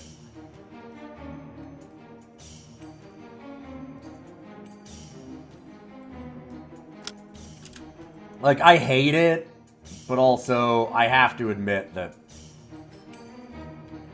they're probably not wrong that people wouldn't have wanted that anymore.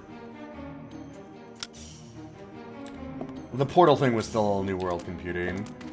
No, but they did it again when Ubisoft took over. Because, like, this game also starts with that. They all just jump through a portal.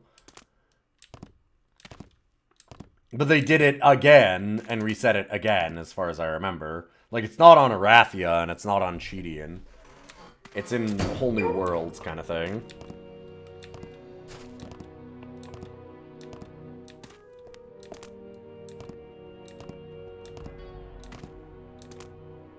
I'm pretty sure for one of the Heroes games, they definitely did, like, oop, they all fell through a portal and now there's no more science shit.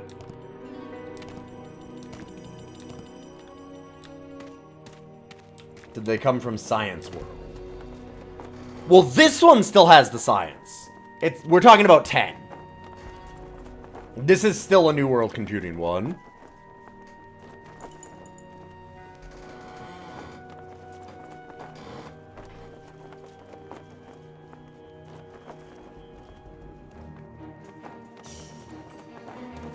Ubisoft doesn't even bother with the portal. I thought they did at one point. I might be misremembering. It's been a while. Whoop. It's been a while since I've done the Ubisoft Might and Magic. Because I did, like, Heroes of Might and Magic 4 was a pretty good game. I did 5. 5 was great. Like, Heroes of Might and Magic 5 was a real good version of it. It was very similar to 3 is why. Everyone fell into a portal because Enroth literally explodes. Yes, Armageddon Blade blows up the fucking planet as one of the DLCs, yes. Or, well, expansions. DLC, God. My brain. Looking A for modern training? game poisoned. Okay.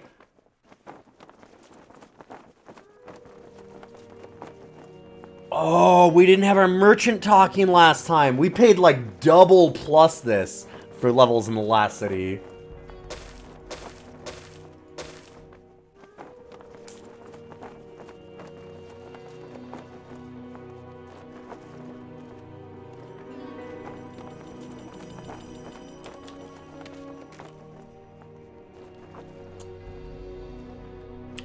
Dang.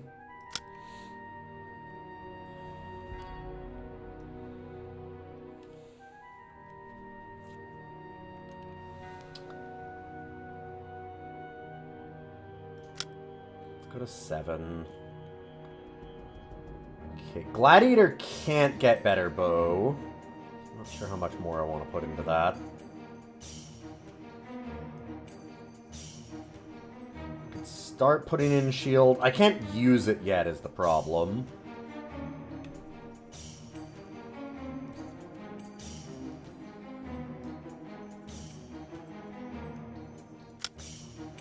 Go up another armor. We eventually get Master and Gladiator, so that's fine. Ubisoft did a real fun Might and Magic Online CCG. Yes! I've heard that was okay. It's defunct now, sure.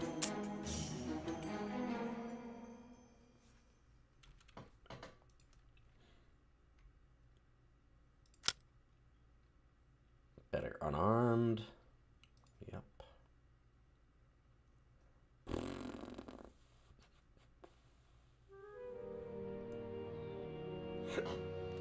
Excuse me.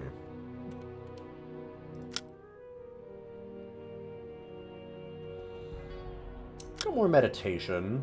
Just get a lot of spell points. You.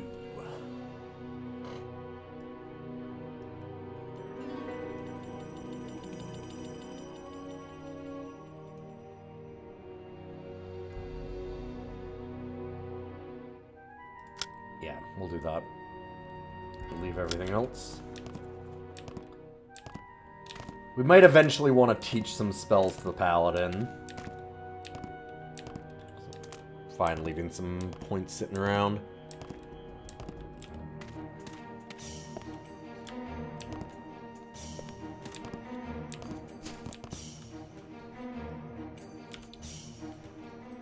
So another thing, we can actually learn Expert Unarmed, which is here.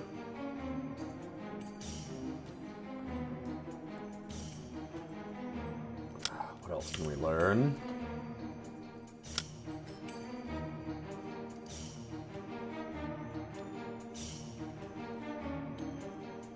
Okay, unarmed, spirit, disarm, learning. God, I need a like notepad for this at this point. Where is my pen? I'm actually gonna take a quick break here, and finish off my hot chocolate, get myself a little quick snack, stretch my legs, and have a notepad so I can do all this stuff. I don't know where my pen went. I think that this little fucker probably knocked it off. Hey, buddy. Yeah, I think that it was you. Alright, I'm going to be back in just a moment.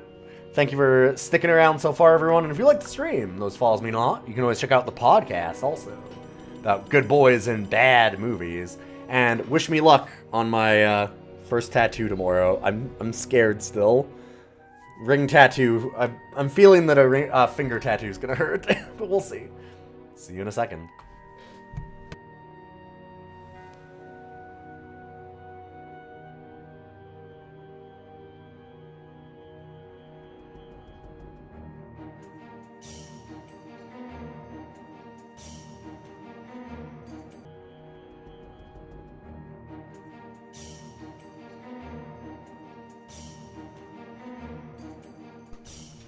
Yo! Thanks for sticking around.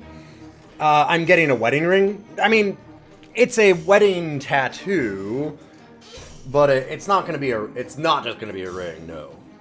That's lame. I don't want to just get like a band. That's fucking ugh. I understand. If you did that, that's fine for you. For me, I think that sucks. It's not my style. I'm getting something that's more related to her. So I'm going to get a T, because it's Tanya, and I'm going to have some waves on the sides of it, in kind of like a band. We'll see what it looks like, because I'm not 100% certain either, in a way.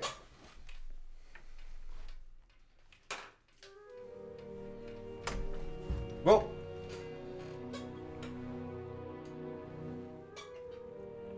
You said ring tattoo, you were thinking of the doorbell? Nice. That sounds very intricate. Nah, like it's not gonna be like a big script T or anything. It's just gonna be like a block T, and then like a little wave on both sides, probably. So not that much. A lot less intricate than you'd think. Okay, so we need unarmed trainer. We need spirit. We need disarm trap. Can I...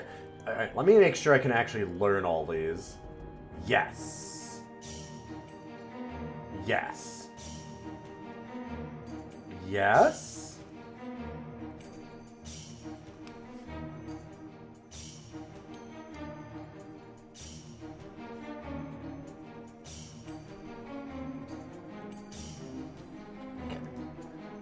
Unarmed, learning, we got these ones as much as we can. Spear, I have to be a gladiator for.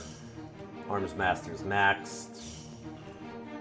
You, elemental we already have at the most. Bow, they cannot get better at. And it's actually +3 anyways because of this, so yeah, that's not gonna... ID item though?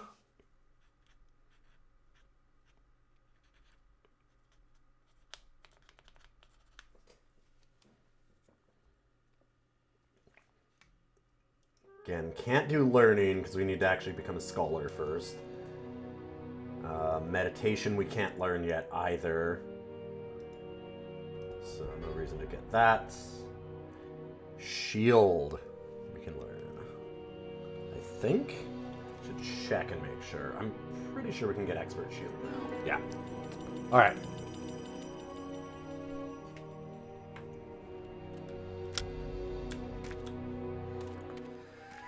So now, where are all these people?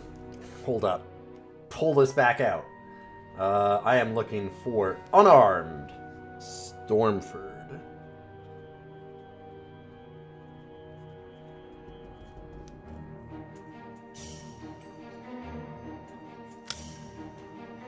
Shield, also Stormford.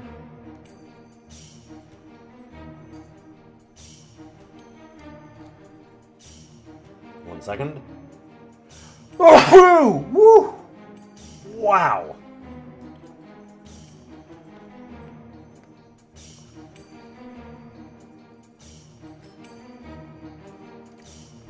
Guberland or Thronheim for Spirit.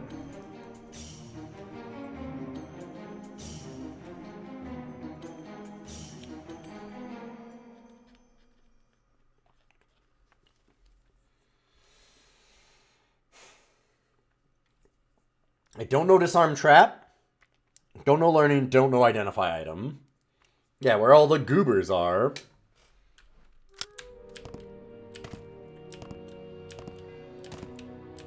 SpongeBob loves it. Okay, Unarmed and Shield.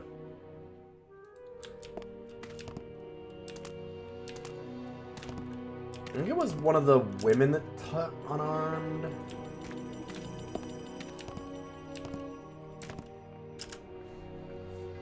Yeah, I got a few things recently. Like, I've been obviously doing my nails more, and I've had the mohawk for a while, but I'm slowly embracing, and I'm finally coming around all the way where I'm like, wait a minute. I've always wanted to look more punk rock. What's stopping me? And the answer for a long time was like, well, you know, parents, society, pressures, jobs, like... Who are you? How did you find But me? I'm self-employed, and I don't even talk to my family for basically the reasons that, you know, if I got a tattoo, I would have gotten shit on constantly. So, why the fuck am I worried about that? If the finger tattoo goes well, I have an idea for the next design. I want another one right away, but I need to save up some money. I spent $1,000 on my car 2 days ago. Oil change became a, like, flush of every single system in the car. And it needed it. And honestly, when I was real... I like, thought, okay, well, I haven't had anything done on it in a while. It's probably going to cost me more than a regular oil change. I'll think about, like, probably $500, and then it was double that. Like, I thought I was being very, good and, like, setting my expectations right, and I did not, apparently. I swear the unarmed teacher was around here. But when I got the car, it did make me feel a little bit better that when I took it back home, I was like, oh, wow, it shifts better, it brakes better, like, everything about it. Like, immediately, I'm like, oh, yeah. Yeah, there's a reason why it was,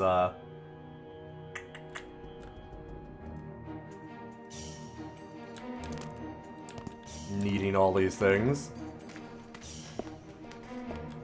Don't clients ever complain, or have I managed to avoid the bridezillas? We haven't really had bridezillas, but, like, I don't know. I'm not super worried about being alternative. I'm not a big part of the day in that way, right? Like, I dress very nice at the weddings, and, like, what are they gonna do? My wife is the one that tends to meet them and talk with them and schedule all that stuff out because she's the main owner of the business. She's the one that developed it. Like, she's the brains of the operation in so many ways and the main face of it. So she tends to talk to the clients beforehand. And, like, what are you gonna do? Like, be angry that I have a tattoo? I mean, sure, I guess, but if that is a Google review that we get kind of thing.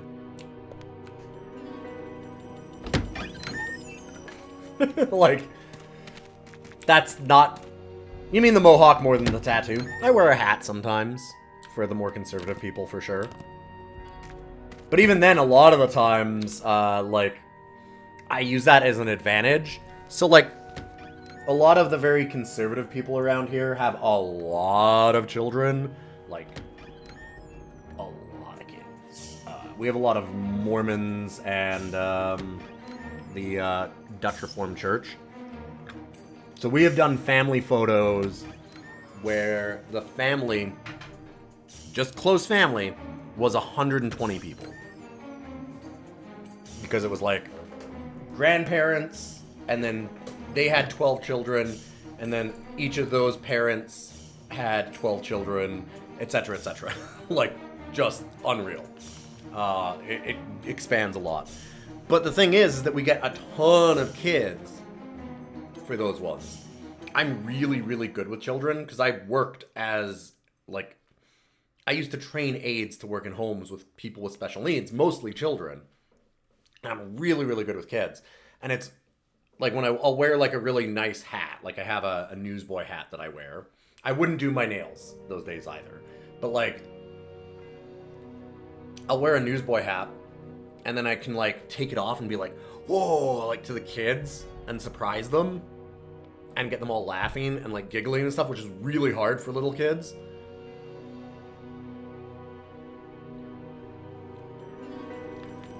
Like, a lot of the times they tend to be crying and stuff, but, like, I can do the shock and be the weird guy and kind of, like, play it up and do that stuff. And so generally, a lot of even the conservative people have been like, oh man, look at the guy with the blue hair, like, look at him, to try and, you know, get their kids to look. So it's worked out okay. I haven't really had a problem with it. And, like, I used to be in finance type stuff for a little while, helping my dad, and people there, yes, some people were real fuckers about it. Absolutely, but I don't have to worry about that anymore, right? Like, I'm not in that kind of a straight-laced industry. People expect artistic, creative types to be a little more alternative, I think.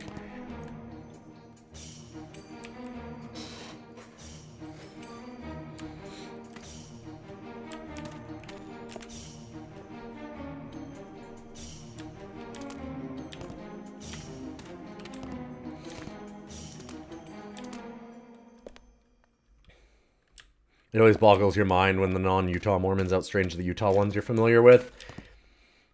I mean, like, we have a couple of communities up here, for example. Like, there is, in BC, there's a city called Bountiful. Look up Bountiful. So that's not in my province, but they're the splinter Mormons, right? That still are, like, in a little close-knit community that basically still do polygamy and all that kind of stuff. We don't get a lot of Mormon weddings, though, because Mormons, you're not allowed to go into the temple.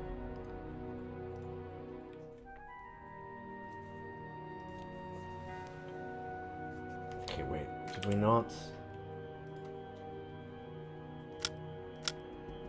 Okay, we did get unarmed. So, unarmed, yes. God, sorry, I started talking and forgot to start writing these down again. Use the same thing with your work in Afro-esque hair, a peace sign, and a Garfunkel song lyric, and most of the old conservative customers become all smiles. Yep. Yeah.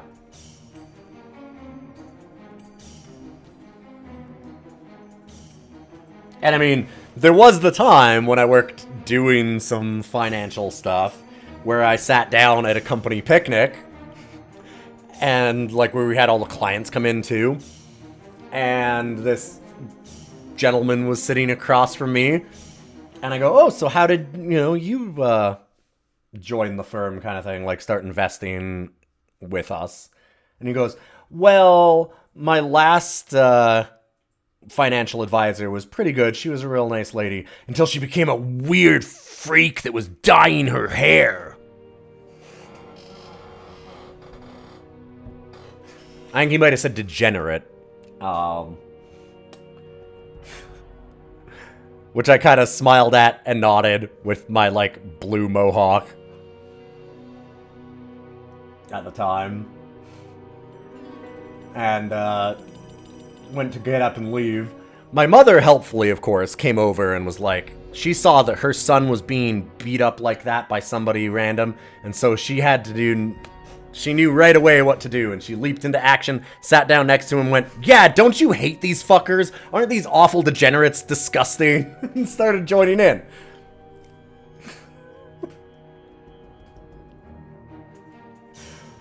"Wait, why do you not talk to your mom?" asks chat. Could be anything. Could be anything. Alright, so we actually did both. Unarmed and shield are good. It could have been any reason. I think he was on the set of a bad dog film. People are... We have some extremely weird conservatives around here. Like, we're in a very, very, very conservative area. We get a little bit of both, though. Like, there's definitely...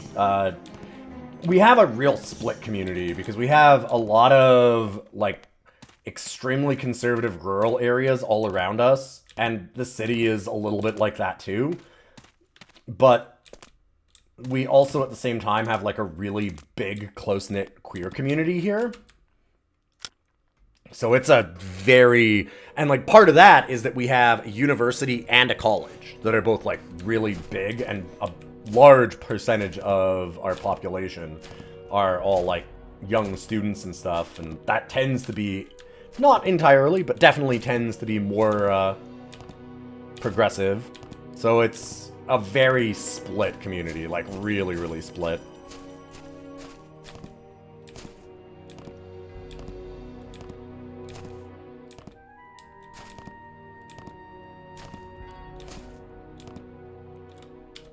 Okay, so we want to go to... We did Drangheim, we did Stormford. So we do want to just go to Thronheim now, don't we? Like, our quests are... Oh, no, we needed to find... Right! Marseille a lamp. Sure.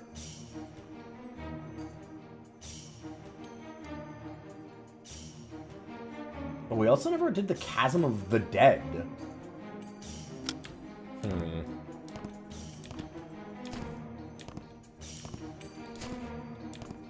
Somehow I missed that.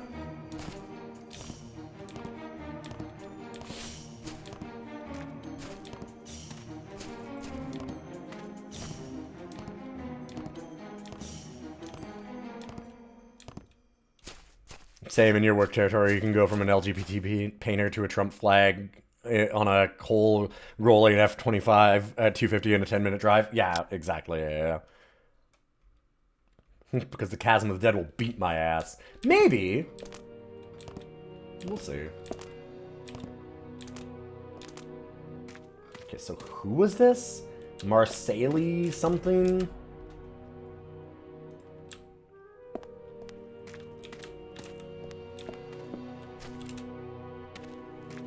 I don't know if that's...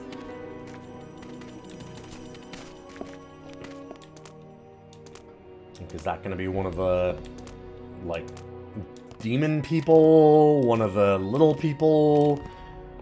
Man, a woman? I don't know. Could be kind of anybody, I think. It sounds like it's maybe a human name.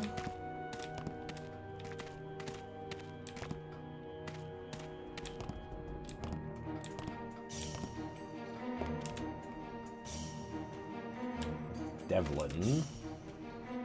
Nope. No.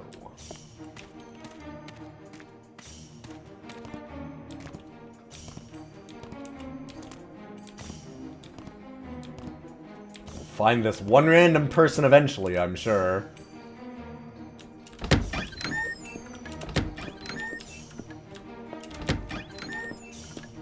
Hey, stop spreading rumors! Just run around the whole city.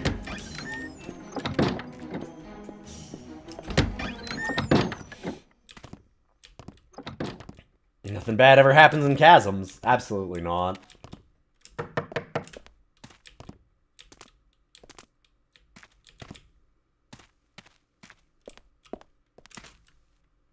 Lily.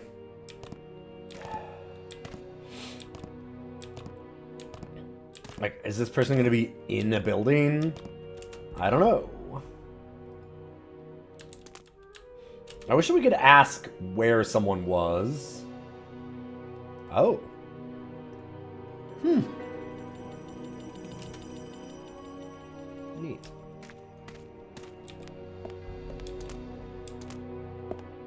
I kind of want to go to the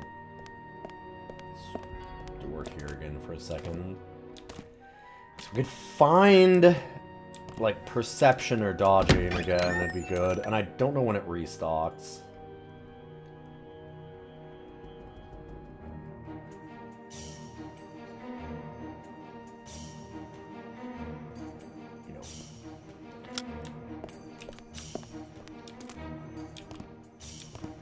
I even had a dodge book and got rid of it because I was like, oh, lady can't learn dodging yet. I think I taught it. I might have actually taught it to this character too. Like, I know that they have it, and I don't know why I gave it to them. I think that I didn't know that it needed to be not wearing armor. So I gave them dodge at first, and I'm like, oh, shit. I'm also kind of worried. Yeah, huh. I wonder if dodge and unarmed are actually viable in this one, because I remember in 6, 7, and 8, or at least, like, one of them, when I did it, the reason why it was good was because when you got to Grandmaster, you could still count as being, like, unarmored and unarmed while using a staff and leather.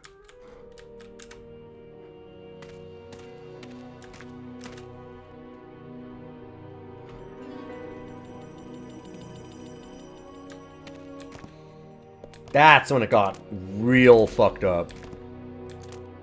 You remember the letter to the editor in the Salt Lake Tribune a long time ago where some Mormon lady came down to Idaho and was absolutely livid there was a Victoria's Secret in the mall? Yeah. We get a lot of that kind of thing. I went to the mall recently, like in the last few days. I was buying some stuff. I had to pick up whatever. And it's really weird because we have How did you find a me? bunch of, like, 20-year-old kids coming in off the farms, like all the rural kids, that are walking around with, like, their girlfriend on their arm, and she's in, like, he's in, you know, jeans and, like, a collared farm shirt kind of thing, and a trucker cap, and she's walking around with, like, long-shouldered sundress, like, cannot show the shoulders kind of thing. And then you walk 5 more minutes and you see, like, a group of, like, these goth alternative people that are walking through the mall with, like, tank tops, and it's just, like, just weird dichotomy back and forth between, like, really alternative people and, like, super conservative groups. It's a strange place to be. Generally more conservatives than not, sadly.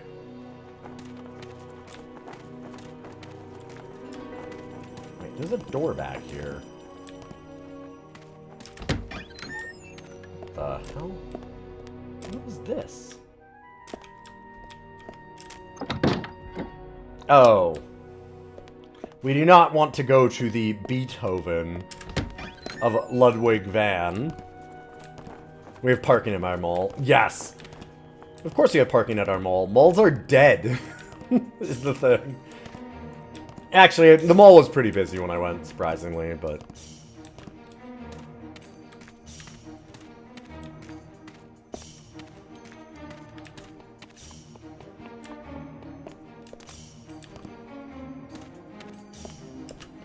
Where? No, where the fuck is this lady?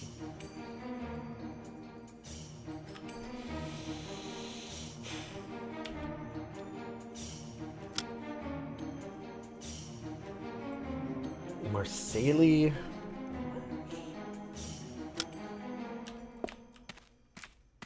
Okay, so we talked to all of you.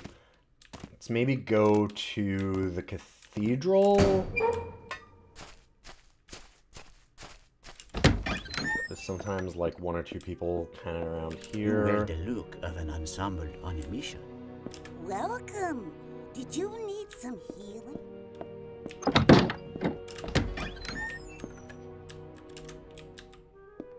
Damn it, where is this person? Oh, we never saw the Jarl and cleaned up the altar either, so we could get town portal. So I guess I should do that. The parking all gets used for the other local things people are going to. Our mall is kind of out in the middle of nowhere.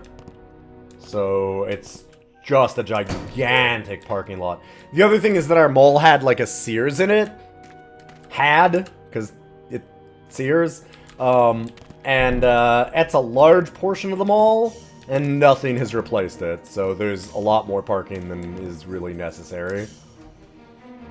Let's ever bring the big trucks in.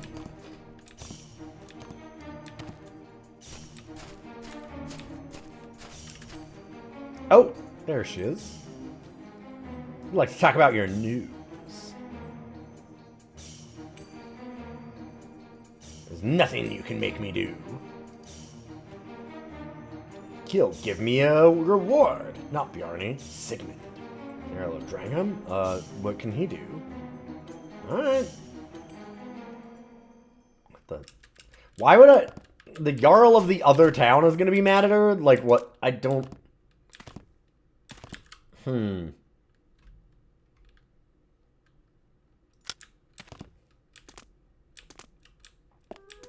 Sure. Aha. Okay, we did clean that altar. Greetings, adventurers. What can I do for you?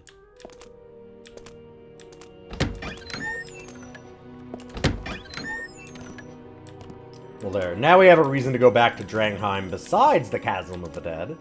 So we can get two things done. Then we'll go to Thronheim.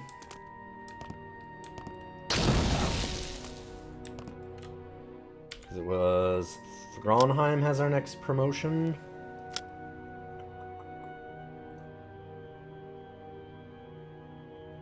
Oh!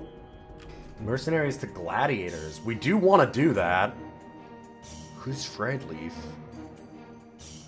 Where's Freydleaf? God damn it. Alright, I'll look for that person quick. God damn it. And then we need scholars, yeah. So that's Thorgard. And that's in Thronheim. I think? Maybe, no, maybe it's different. Okay, it must be Thorgard. Okay, I have not seen anything about Thorgard. Lindisfarne. That. Healers to Druids, Frostguard. Alright. Shit. No, that was Ludwig Van. So where's Freydleaf? Freydleaf? Oh, wait. Hello, how are you? What do you want? Randver the Storm.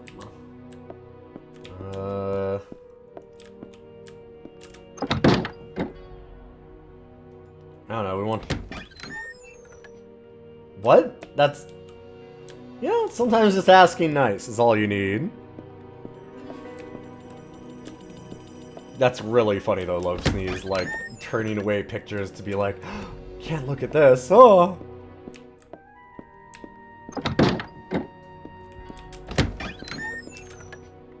Hey, there we go. There are 3 gladiatorial labors. Okay. Find a basilisk and kill it. Already done that.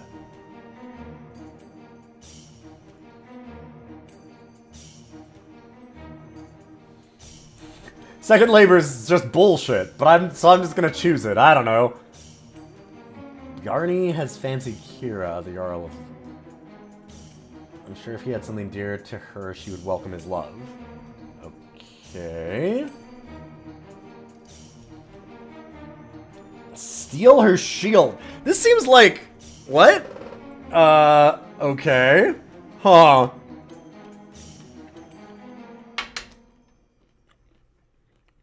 I don't know about this plan, dude. You know that girl that you like? You want to win her heart, get something that she wants. That's right, break into her house, steal her flat screen, and then hold it for ransom. No! Back up! Back up! First part I get.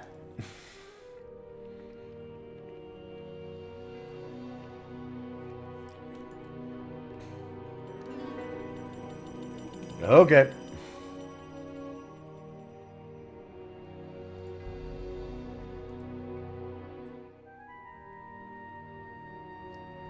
Oh, that's real good.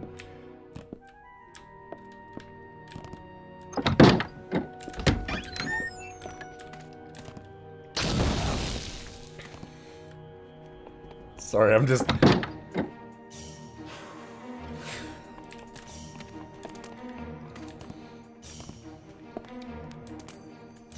Yep, there's somebody that you like. It's easy. You just break into their house and steal their shit.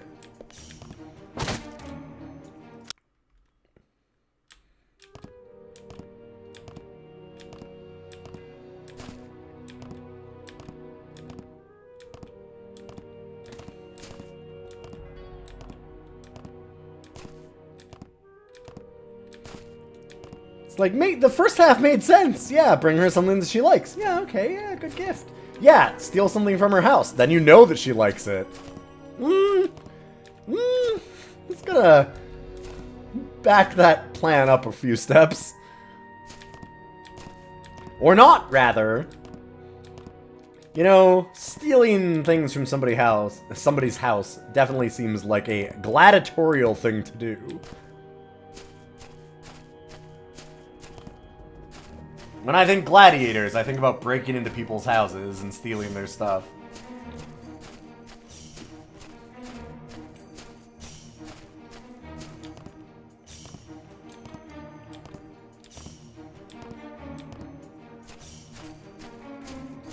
Oh, I'm getting a present.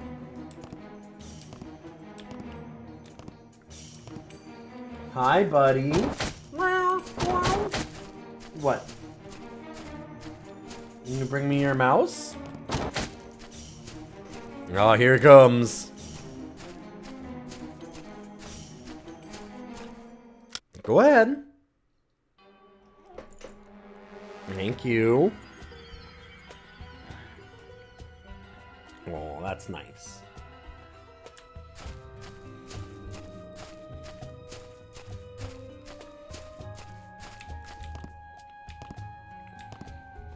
Oh, to resume the conversation that we were having before we got sidetracked about, like, am I not worried about people, you know,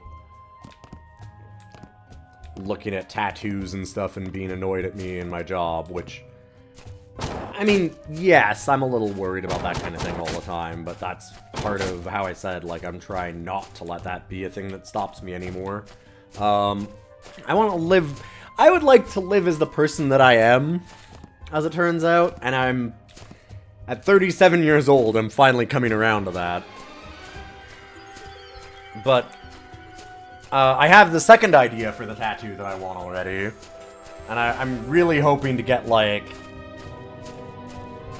Oh, hi. No. Oh, cat. Fuck.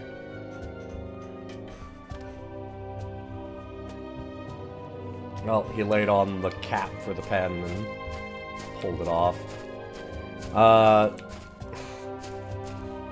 For the other one that I want to do, is I really want to get, like, a Molotov with the flames being like a rainbow. Or, if that's not... If that doesn't quite work for a style of an artist, like, maybe have the inside liquid be that. Good be gay, do crime.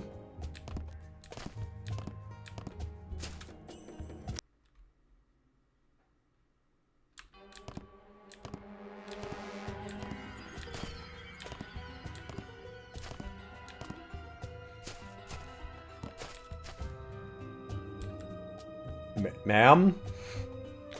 Just Blair Witching it up. She is like half in the wall though, right?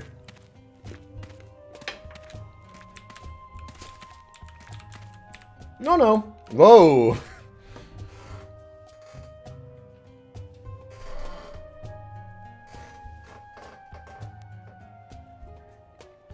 Hello, adventurer. Oh god, the pivot. Oh, the pivots are so good. I mean, that's like early 3D. Every game looked like this, but it's very funny to see still. Oh, god.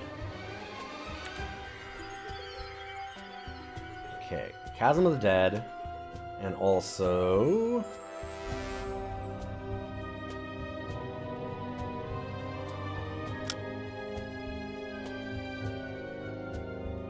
Oh, right. You need to talk to Jarl about that. The rumors.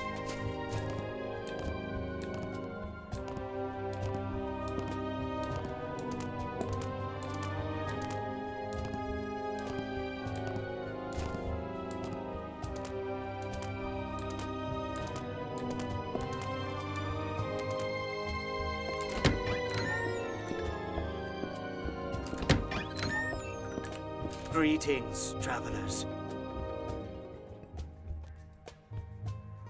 You must be one of Bjarni's spies. Okay. I think we signed that lady's death warrant. Hold up.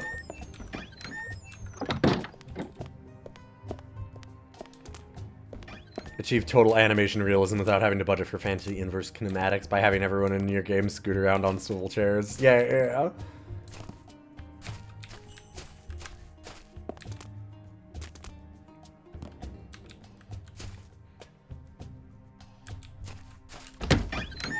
Okay, got out. Fix that at least. Oh, I don't want to go there. This is the door out. Yep.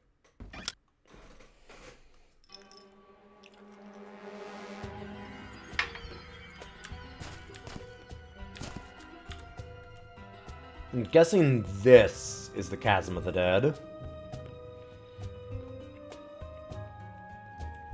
Why is there a line through the windmill?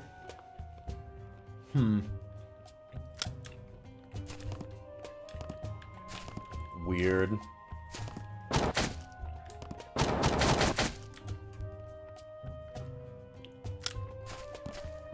Might be denoting a dungeon?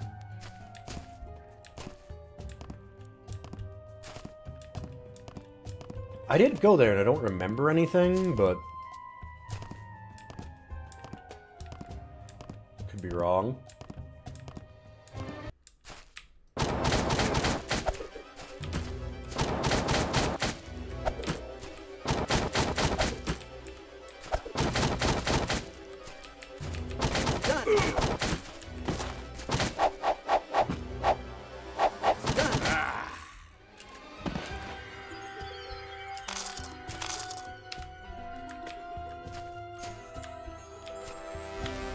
You assume that it's depicting the mill sales? Maybe, but like this one is like the brown, and this one's like that line like this is. You know, more of like the dungeons, or like transition zones, you see what I mean? Like, that's like that solid black.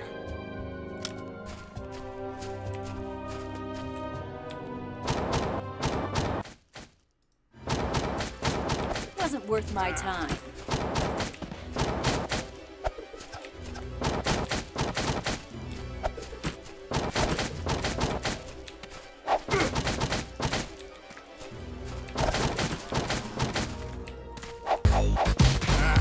Yo, Urchin! Good to see you. How you doing?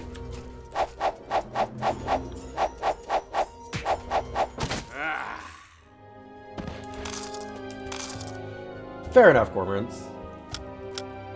Welcome all you very cool raiders. Hi, I'm Ilian. Probably already know me, but if you don't, I do a lot of roguelikes and old PC variety stuff generally. I'll just kind of do a lot of variety though. I've been doing a game. I've been doing a show called DOSider, where I've been ranking all of the DOS games, and also obviously going through some old PC RPGs. Right now, going through Might and Magic 9. Bosco is still with me, yes. I don't know what to do about Bosco. I don't know if he'll ever leave.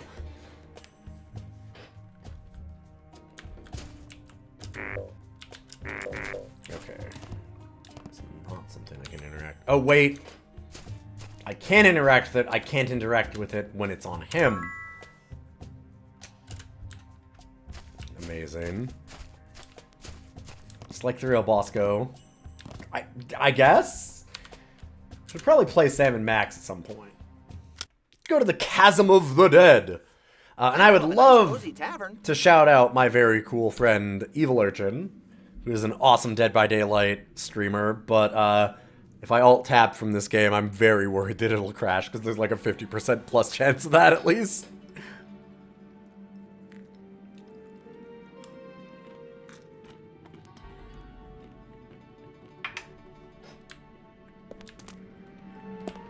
But you should follow Evil Urchin.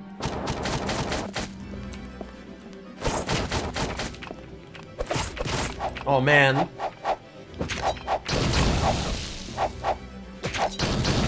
We have to fight full-size skeletons now. Earlier in the game, we were fighting skeletoids, which were like itty-bitty guys. There was like little skeletons.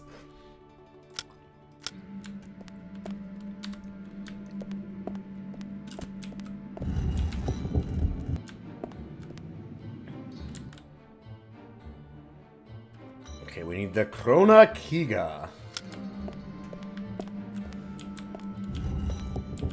Good news about 7 Max hit the road. Yeah, DOS game.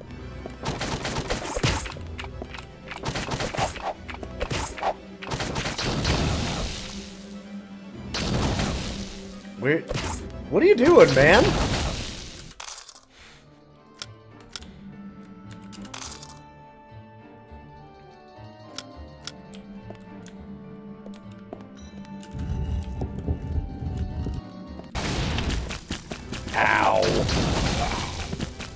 God, we really need somebody that has perception so we can see those traps.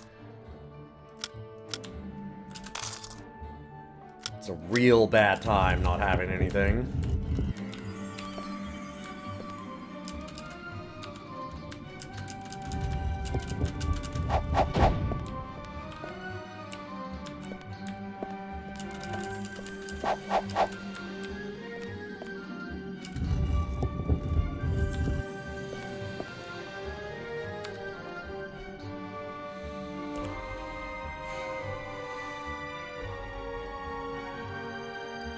I don't want to see what some of these weapons and helms and stuff are. There might be a better item for us to equip. Hey, who knows? Maybe one's the Krona Kiga, which... What the fuck is the Krona Kiga? I'm guessing a weapon? That good. Dwarven Hammer.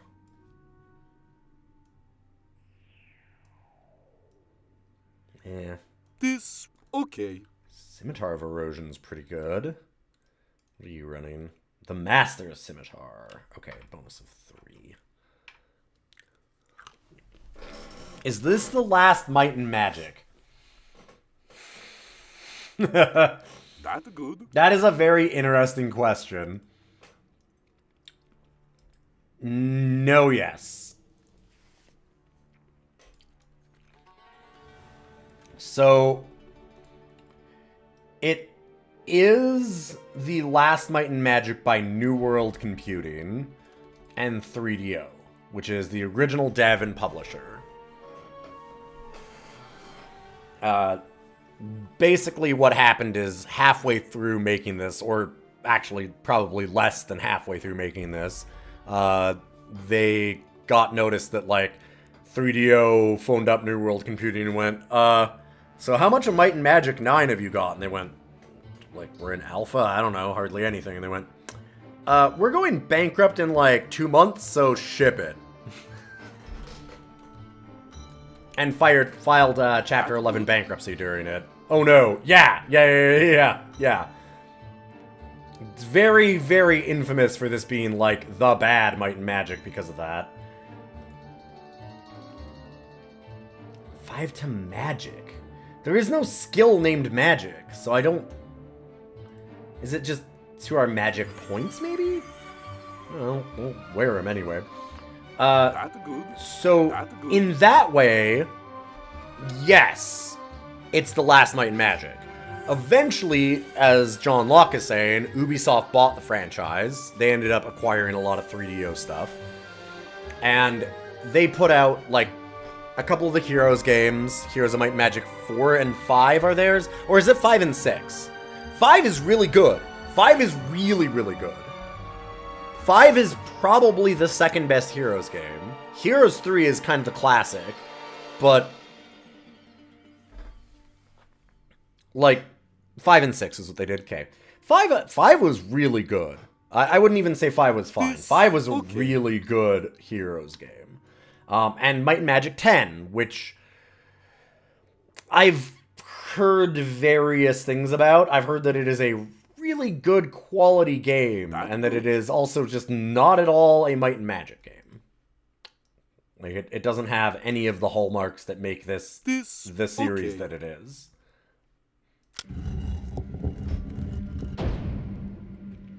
They definitely did 5. They did 5 and forward, John Locke, for sure. Will I still be playing them? Might and Magic 9? Or Might and Magic 10? Yeah, at some point I think I will. I don't know. My problem with Might and Magic 10 is that it, like I said, it's not really a Might and Magic game. It throws away a lot of the trappings of the world, and it's just, like, totally disconnected from all of the other Might and Magic stuff. It's not set in any of the worlds the other Might and Magic games are, as far as I know, and it's not like the weird, goofy setup and, like, strange science fiction stuff that eventually happens in these games. So, like, is that worth doing? Maybe? Like I said, I've heard the game is actually pretty solid. But it's also very much, like, rather than this free-form movement, too, you are very much doing a, like,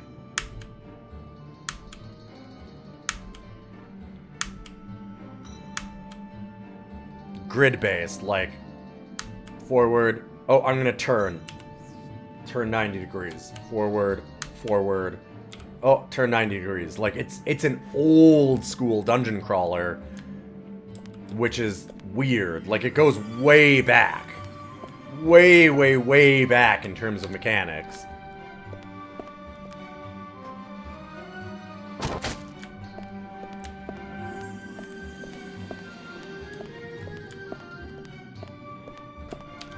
Which I'm not that interested in. Like, I liked Might and Magic 5 okay.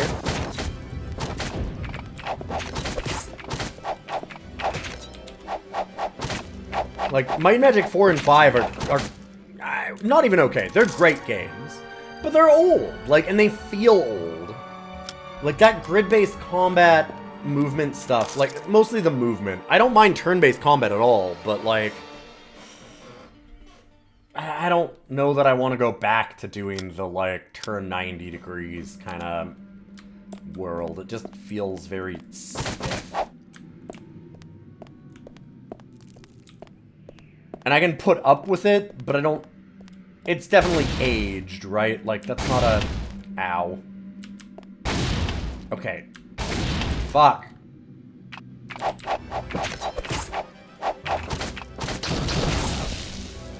I really need to learn perception so we can avoid those traps.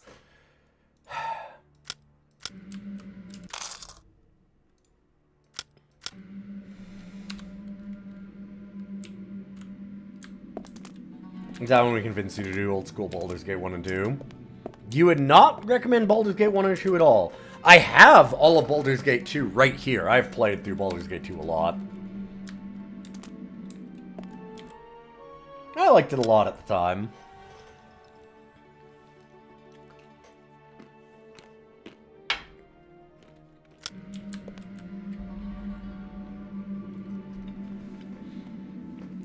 Or any real-time with pause game. Yeah, who would want to play a real-time with pause?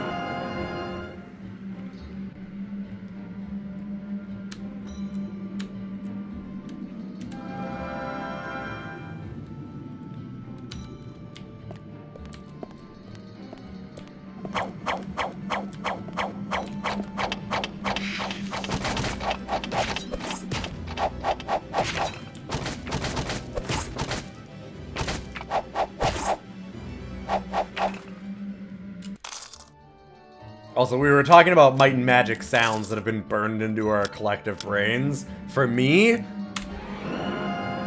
that's a big one. The sound of going to turn-based combat.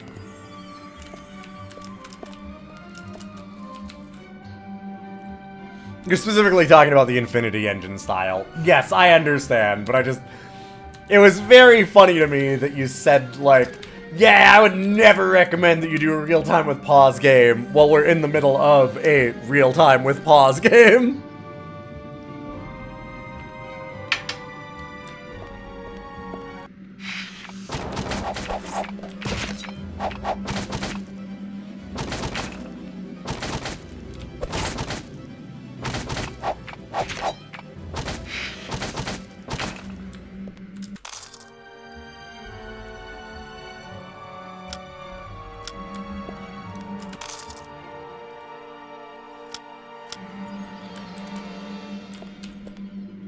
I'm guessing that there's a trap on the floor in there. There's gotta be, right?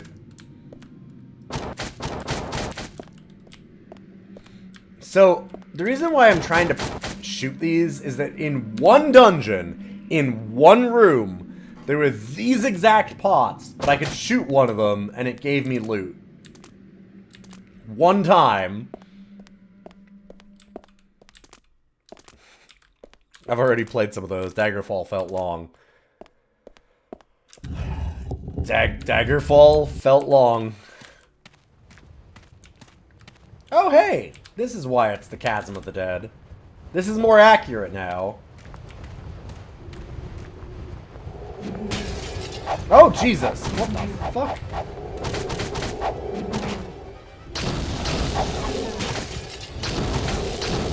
That is breaking a lot of shit.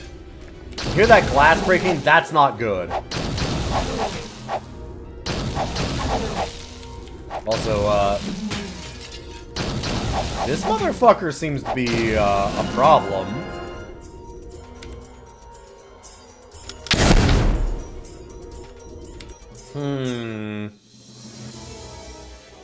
Hold up. We have Turn Undead, don't we? Call upon the power of heaven to undo the evil magic since Carlos can cause them great damage.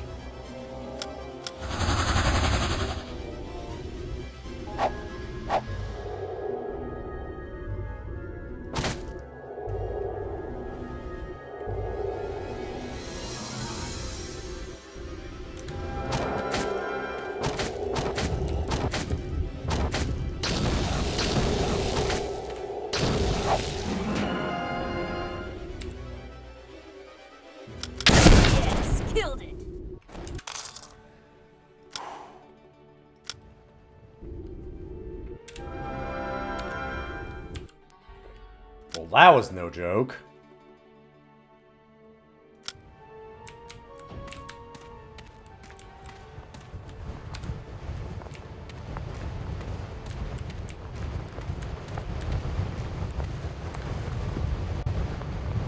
You know, I'm curious about something, actually.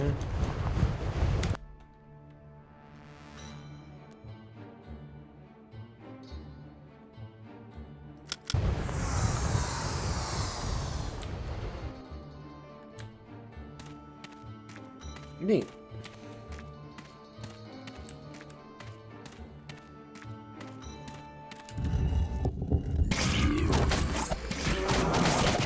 Okay. Oh, this,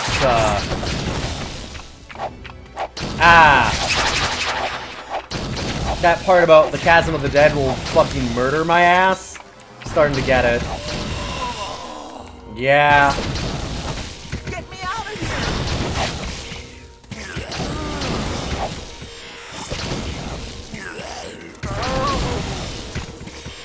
I will take them all. Oh, we actually killed the big one. Holy shit. I'm kind of amazed that we got one of them. Alright.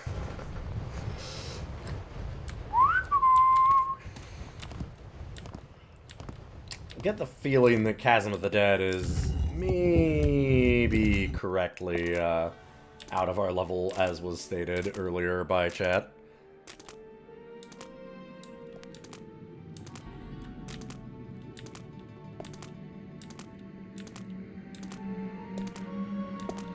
Yeah, I've definitely been thinking about doing Oblivion.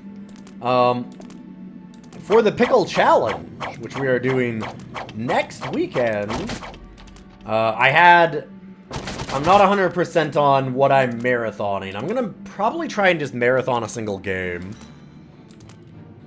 And I've honestly thought about doing a Skyrim roguelike mod that I've seen before. I might just do that.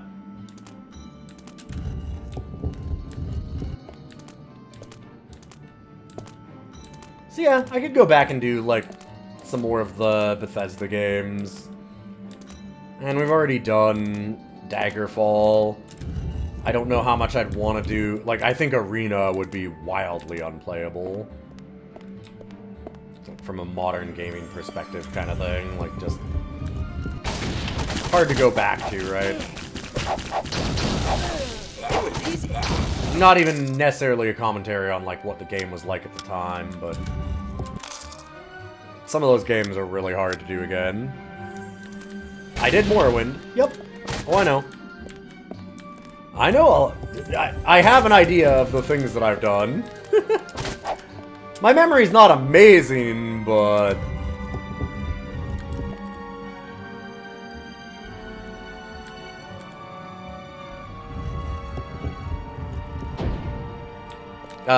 I'm getting married soon. I've been married for 11 years.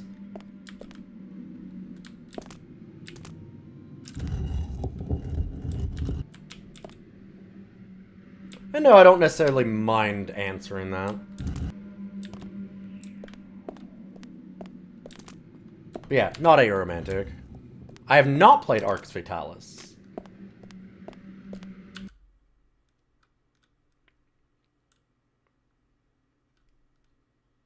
Christ, this is impossible to read. I think we need to turn around.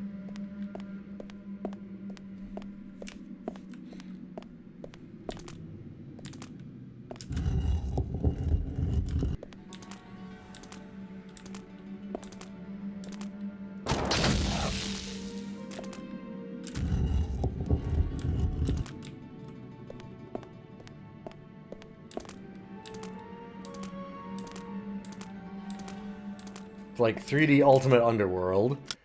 I haven't played Ultimate Underworld either.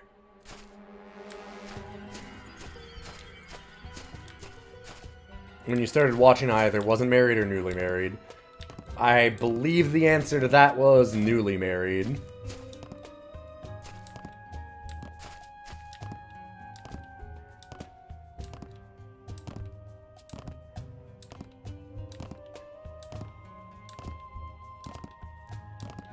Did I ever get a chance to play Eternal Darkness? I did when it was new. I played it on GameCube at a friend's house at like 2 a.m., which is easily the best way to play that game. That game is fucking cool as hell.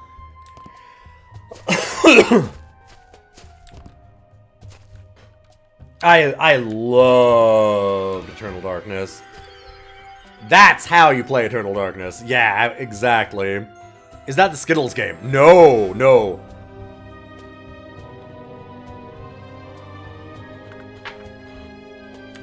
The Skittles game is Darkened Sky.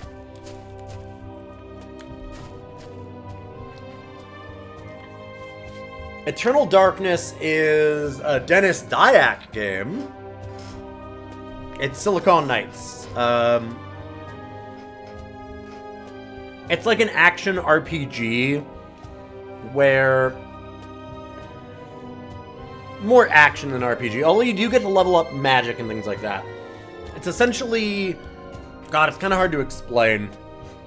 So you go into a mansion as like the last daughter of the Royas family. God, before that you start out as a gladiator, well, not a gladiator, a Roman centurion back like 2,000 years ago, and you get to play his story. And then you become this daughter, and you go into this mansion, and you talk to the last of the Royas, like your grandfather, and he gets murdered by this, like, eldritch being. And then you have to go through time, like, unlocking all of these various memories of, like, the ancestors that you have that, are like weird horror things, and there's a sanity meter that you have because it's all like eldritch horror kind of things. It's kind of Resident Evil, only more actiony. Yeah, a little bit like that.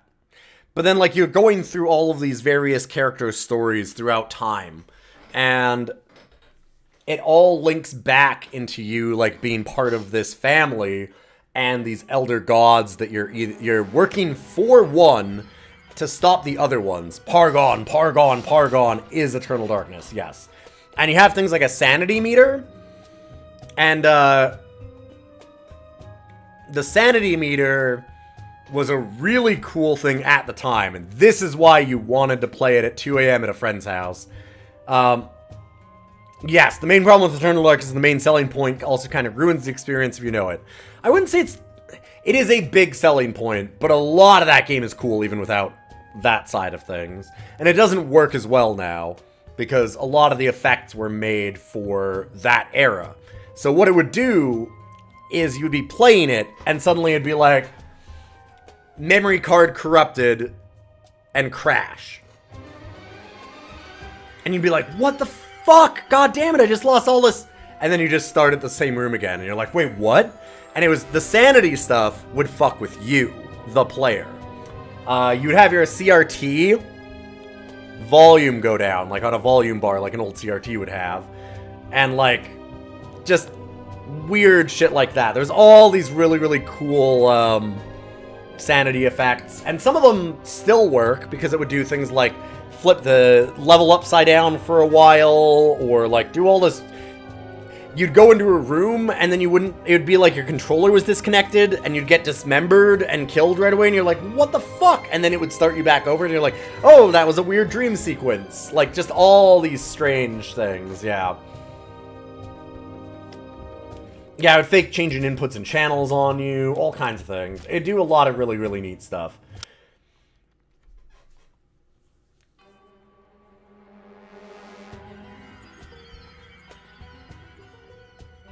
But it's just a cool game even without that, the game is just kind of neat. Like, there was a lot of really fun stuff in it.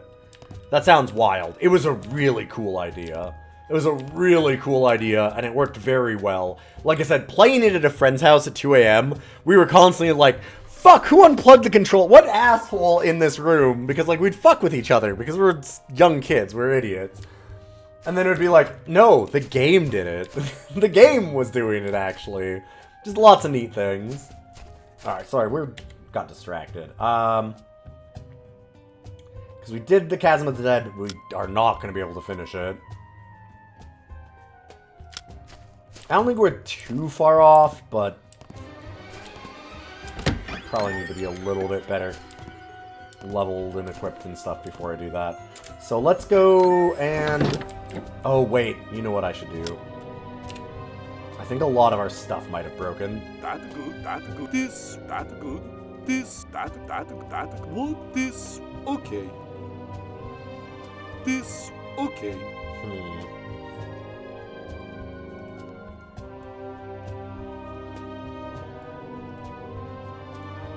Bow of Life. Light magic. This, okay, that good. Yeah. Slows the target.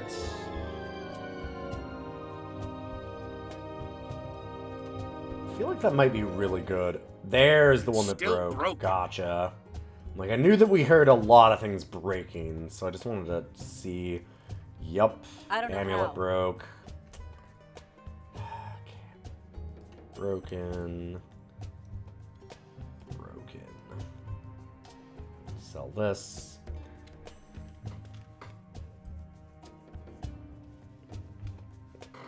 Yeah, the magic system's built on added words that you gradually learn as you play that you can combine, which is like the Paragon, yes. It's got like a really neat world and aesthetic, and I think the story is really well told, at least in like the idea of how it's all these little episodes of like you going through time with these different characters. That good.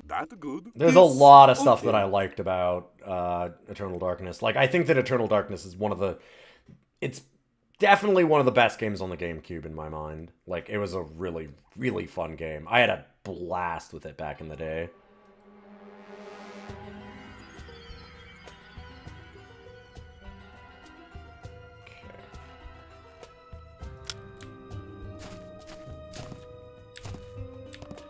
While we're in town, let's just go ahead and sell some things and such. Sell, repair, all that stuff.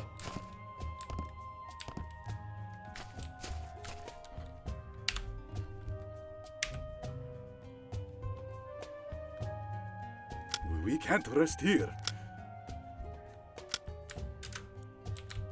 Wind Waker is yours. I didn't say that it was the Looking for a best weapon? game on the GameCube. I just said that it's one of the best. Wind Waker is definitely up there.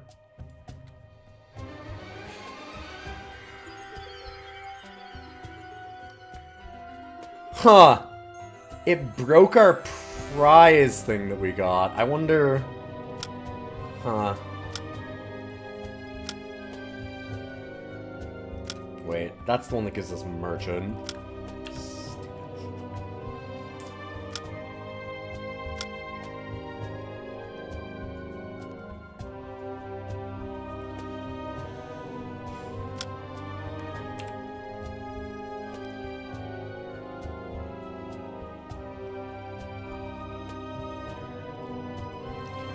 Sell.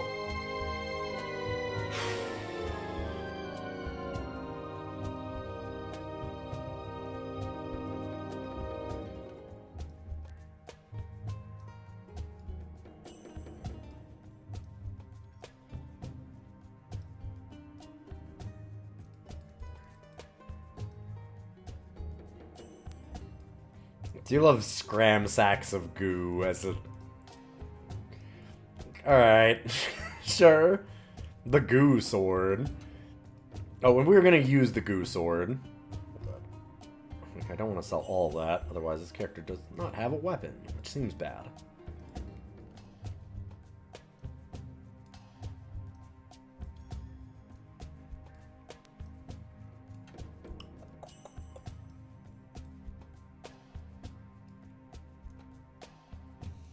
Maybe a Scimitar of Erosion. I don't know. Okay.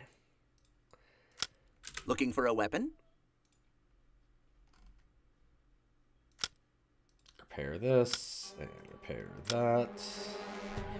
And then let's sell.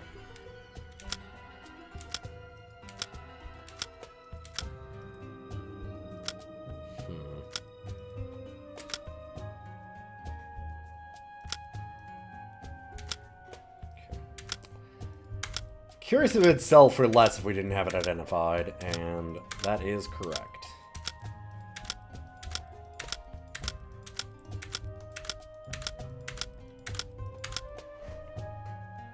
Have a good night, Witchfinder. It's getting a little bit late, I'm sure. What time is it, actually? Oh yeah, 11:30, baby.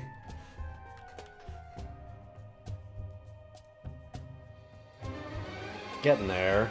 What am I supposed to do with that? Oh wait, who's... Your peasant belt broke? No. Last person I look at, of course. Let's get to Thronheim. feel like Eternal Darkness is one of the reasons you really like cosmic horror. Yeah, it's a great cosmic horror game. And I mean, how many of those are there? It doesn't feel like that's a genre with a lot of good entries either. Like, it's a fantastic game all around. I like so much about Eternal Darkness. I have a ton of respect for that game. I think it holds up well, even though, like, a lot of the sanity effects don't. And that kind of says a lot about the strength of the game, because that's such a cool thing that it did.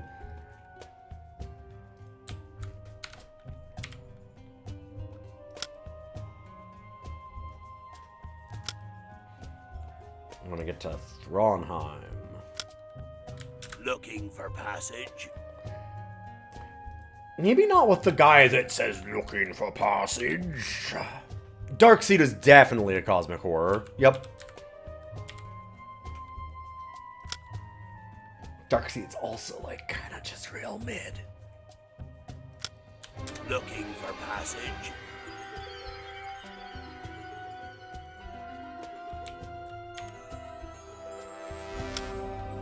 Yeah, Bloodborne gets into the cosmic horror from my understanding.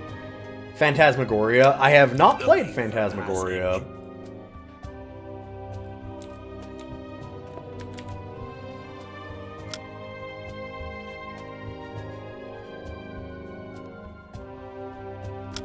Looking for passage.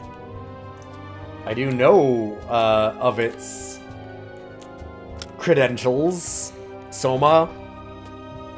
Soma's not Eldritch Horror. Soma is not Eldritch Horror in the slightest. What's Eldritch Horror about Soma? Okay. We cannot get to Thronheim from here.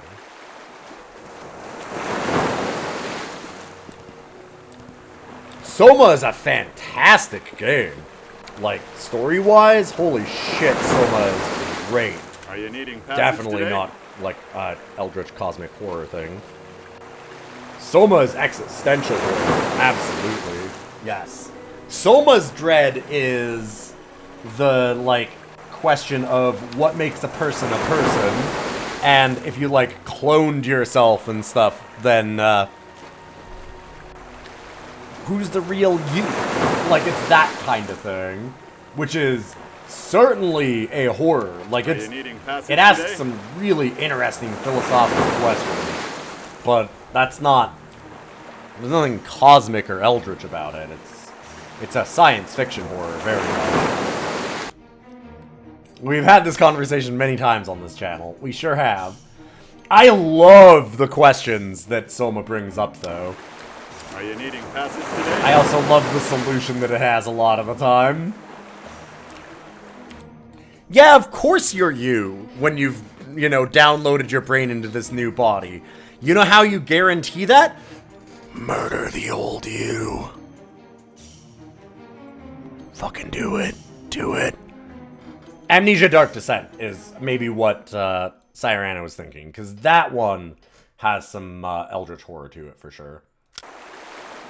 Are you needing And passage same today? That one's definitely an Eldritch horror. And I liked that one a lot at the time, in a way, because I actually found it creepy, but also, until you get to the later stages of the game, the later stages of that game do not hold up. But the more that I look back at it, it started a trend of, like, the run away from monsters, don't look at them kind of thing that got aped so hard and became so common that I'm kind of out of it.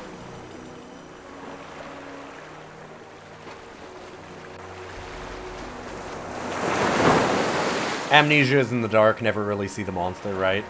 No, it gets Eldritch. Definitely gets very Lovecraft. Yeah. It's definitely an Eldritch horror.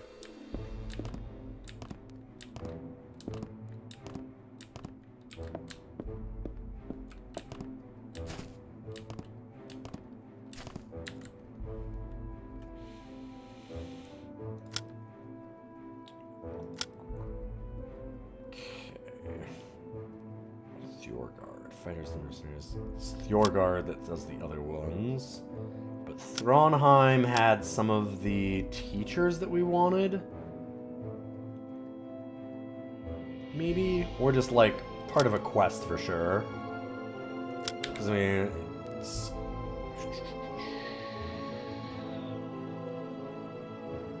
Because Cure the Cold is in Thronheim. Yeah.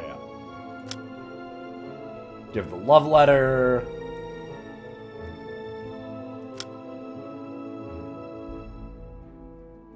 Alright.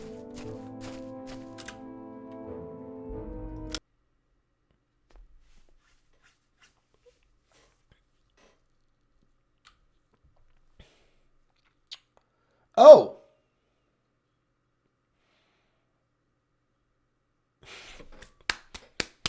Well, there we go. Honestly, I was gonna end right away. So I'm... Rip? Yes. Yeah, it just crashed. It straight up just went... That being said, it's 11:30. I kind of wanted to stop at Thronheim anyway. So this is maybe a really funny, good way to stop the stream. Time for bed. Cultist Simulator in a way has some elements of it. Oh, Cultist Simulator is definitely an Eldritch Horror. Yeah. It's very much that kind of thing. Yeah. Let's leave. This is a good time to go. I was actually thinking of ending the stream when I got in there anyway. So, hey, cool. Hopefully it auto-saved. I did quick save before that, and it'll auto-save from when we, traveled? So we're probably good. The Hex from Mullins was great. I really need to play the Hex. Yeah, I really wanted to play the Hex. In any case, I'm going to host you over to somebody else, so don't go away. I'll be back tomorrow with some Strahd's Possession, Ravenloft for a Dawsider. We're going to check out some old school RPG, and I will have a new tattoo by then. My first tattoo. So I'll see you then. Other than that, have a wonderful night. I'm going to host you over to somebody else, so don't go away. Let's see who I know that's online. Oh, here we go! Hell yeah. Might and Magic merged with Grimmith. Go check out Grimmith.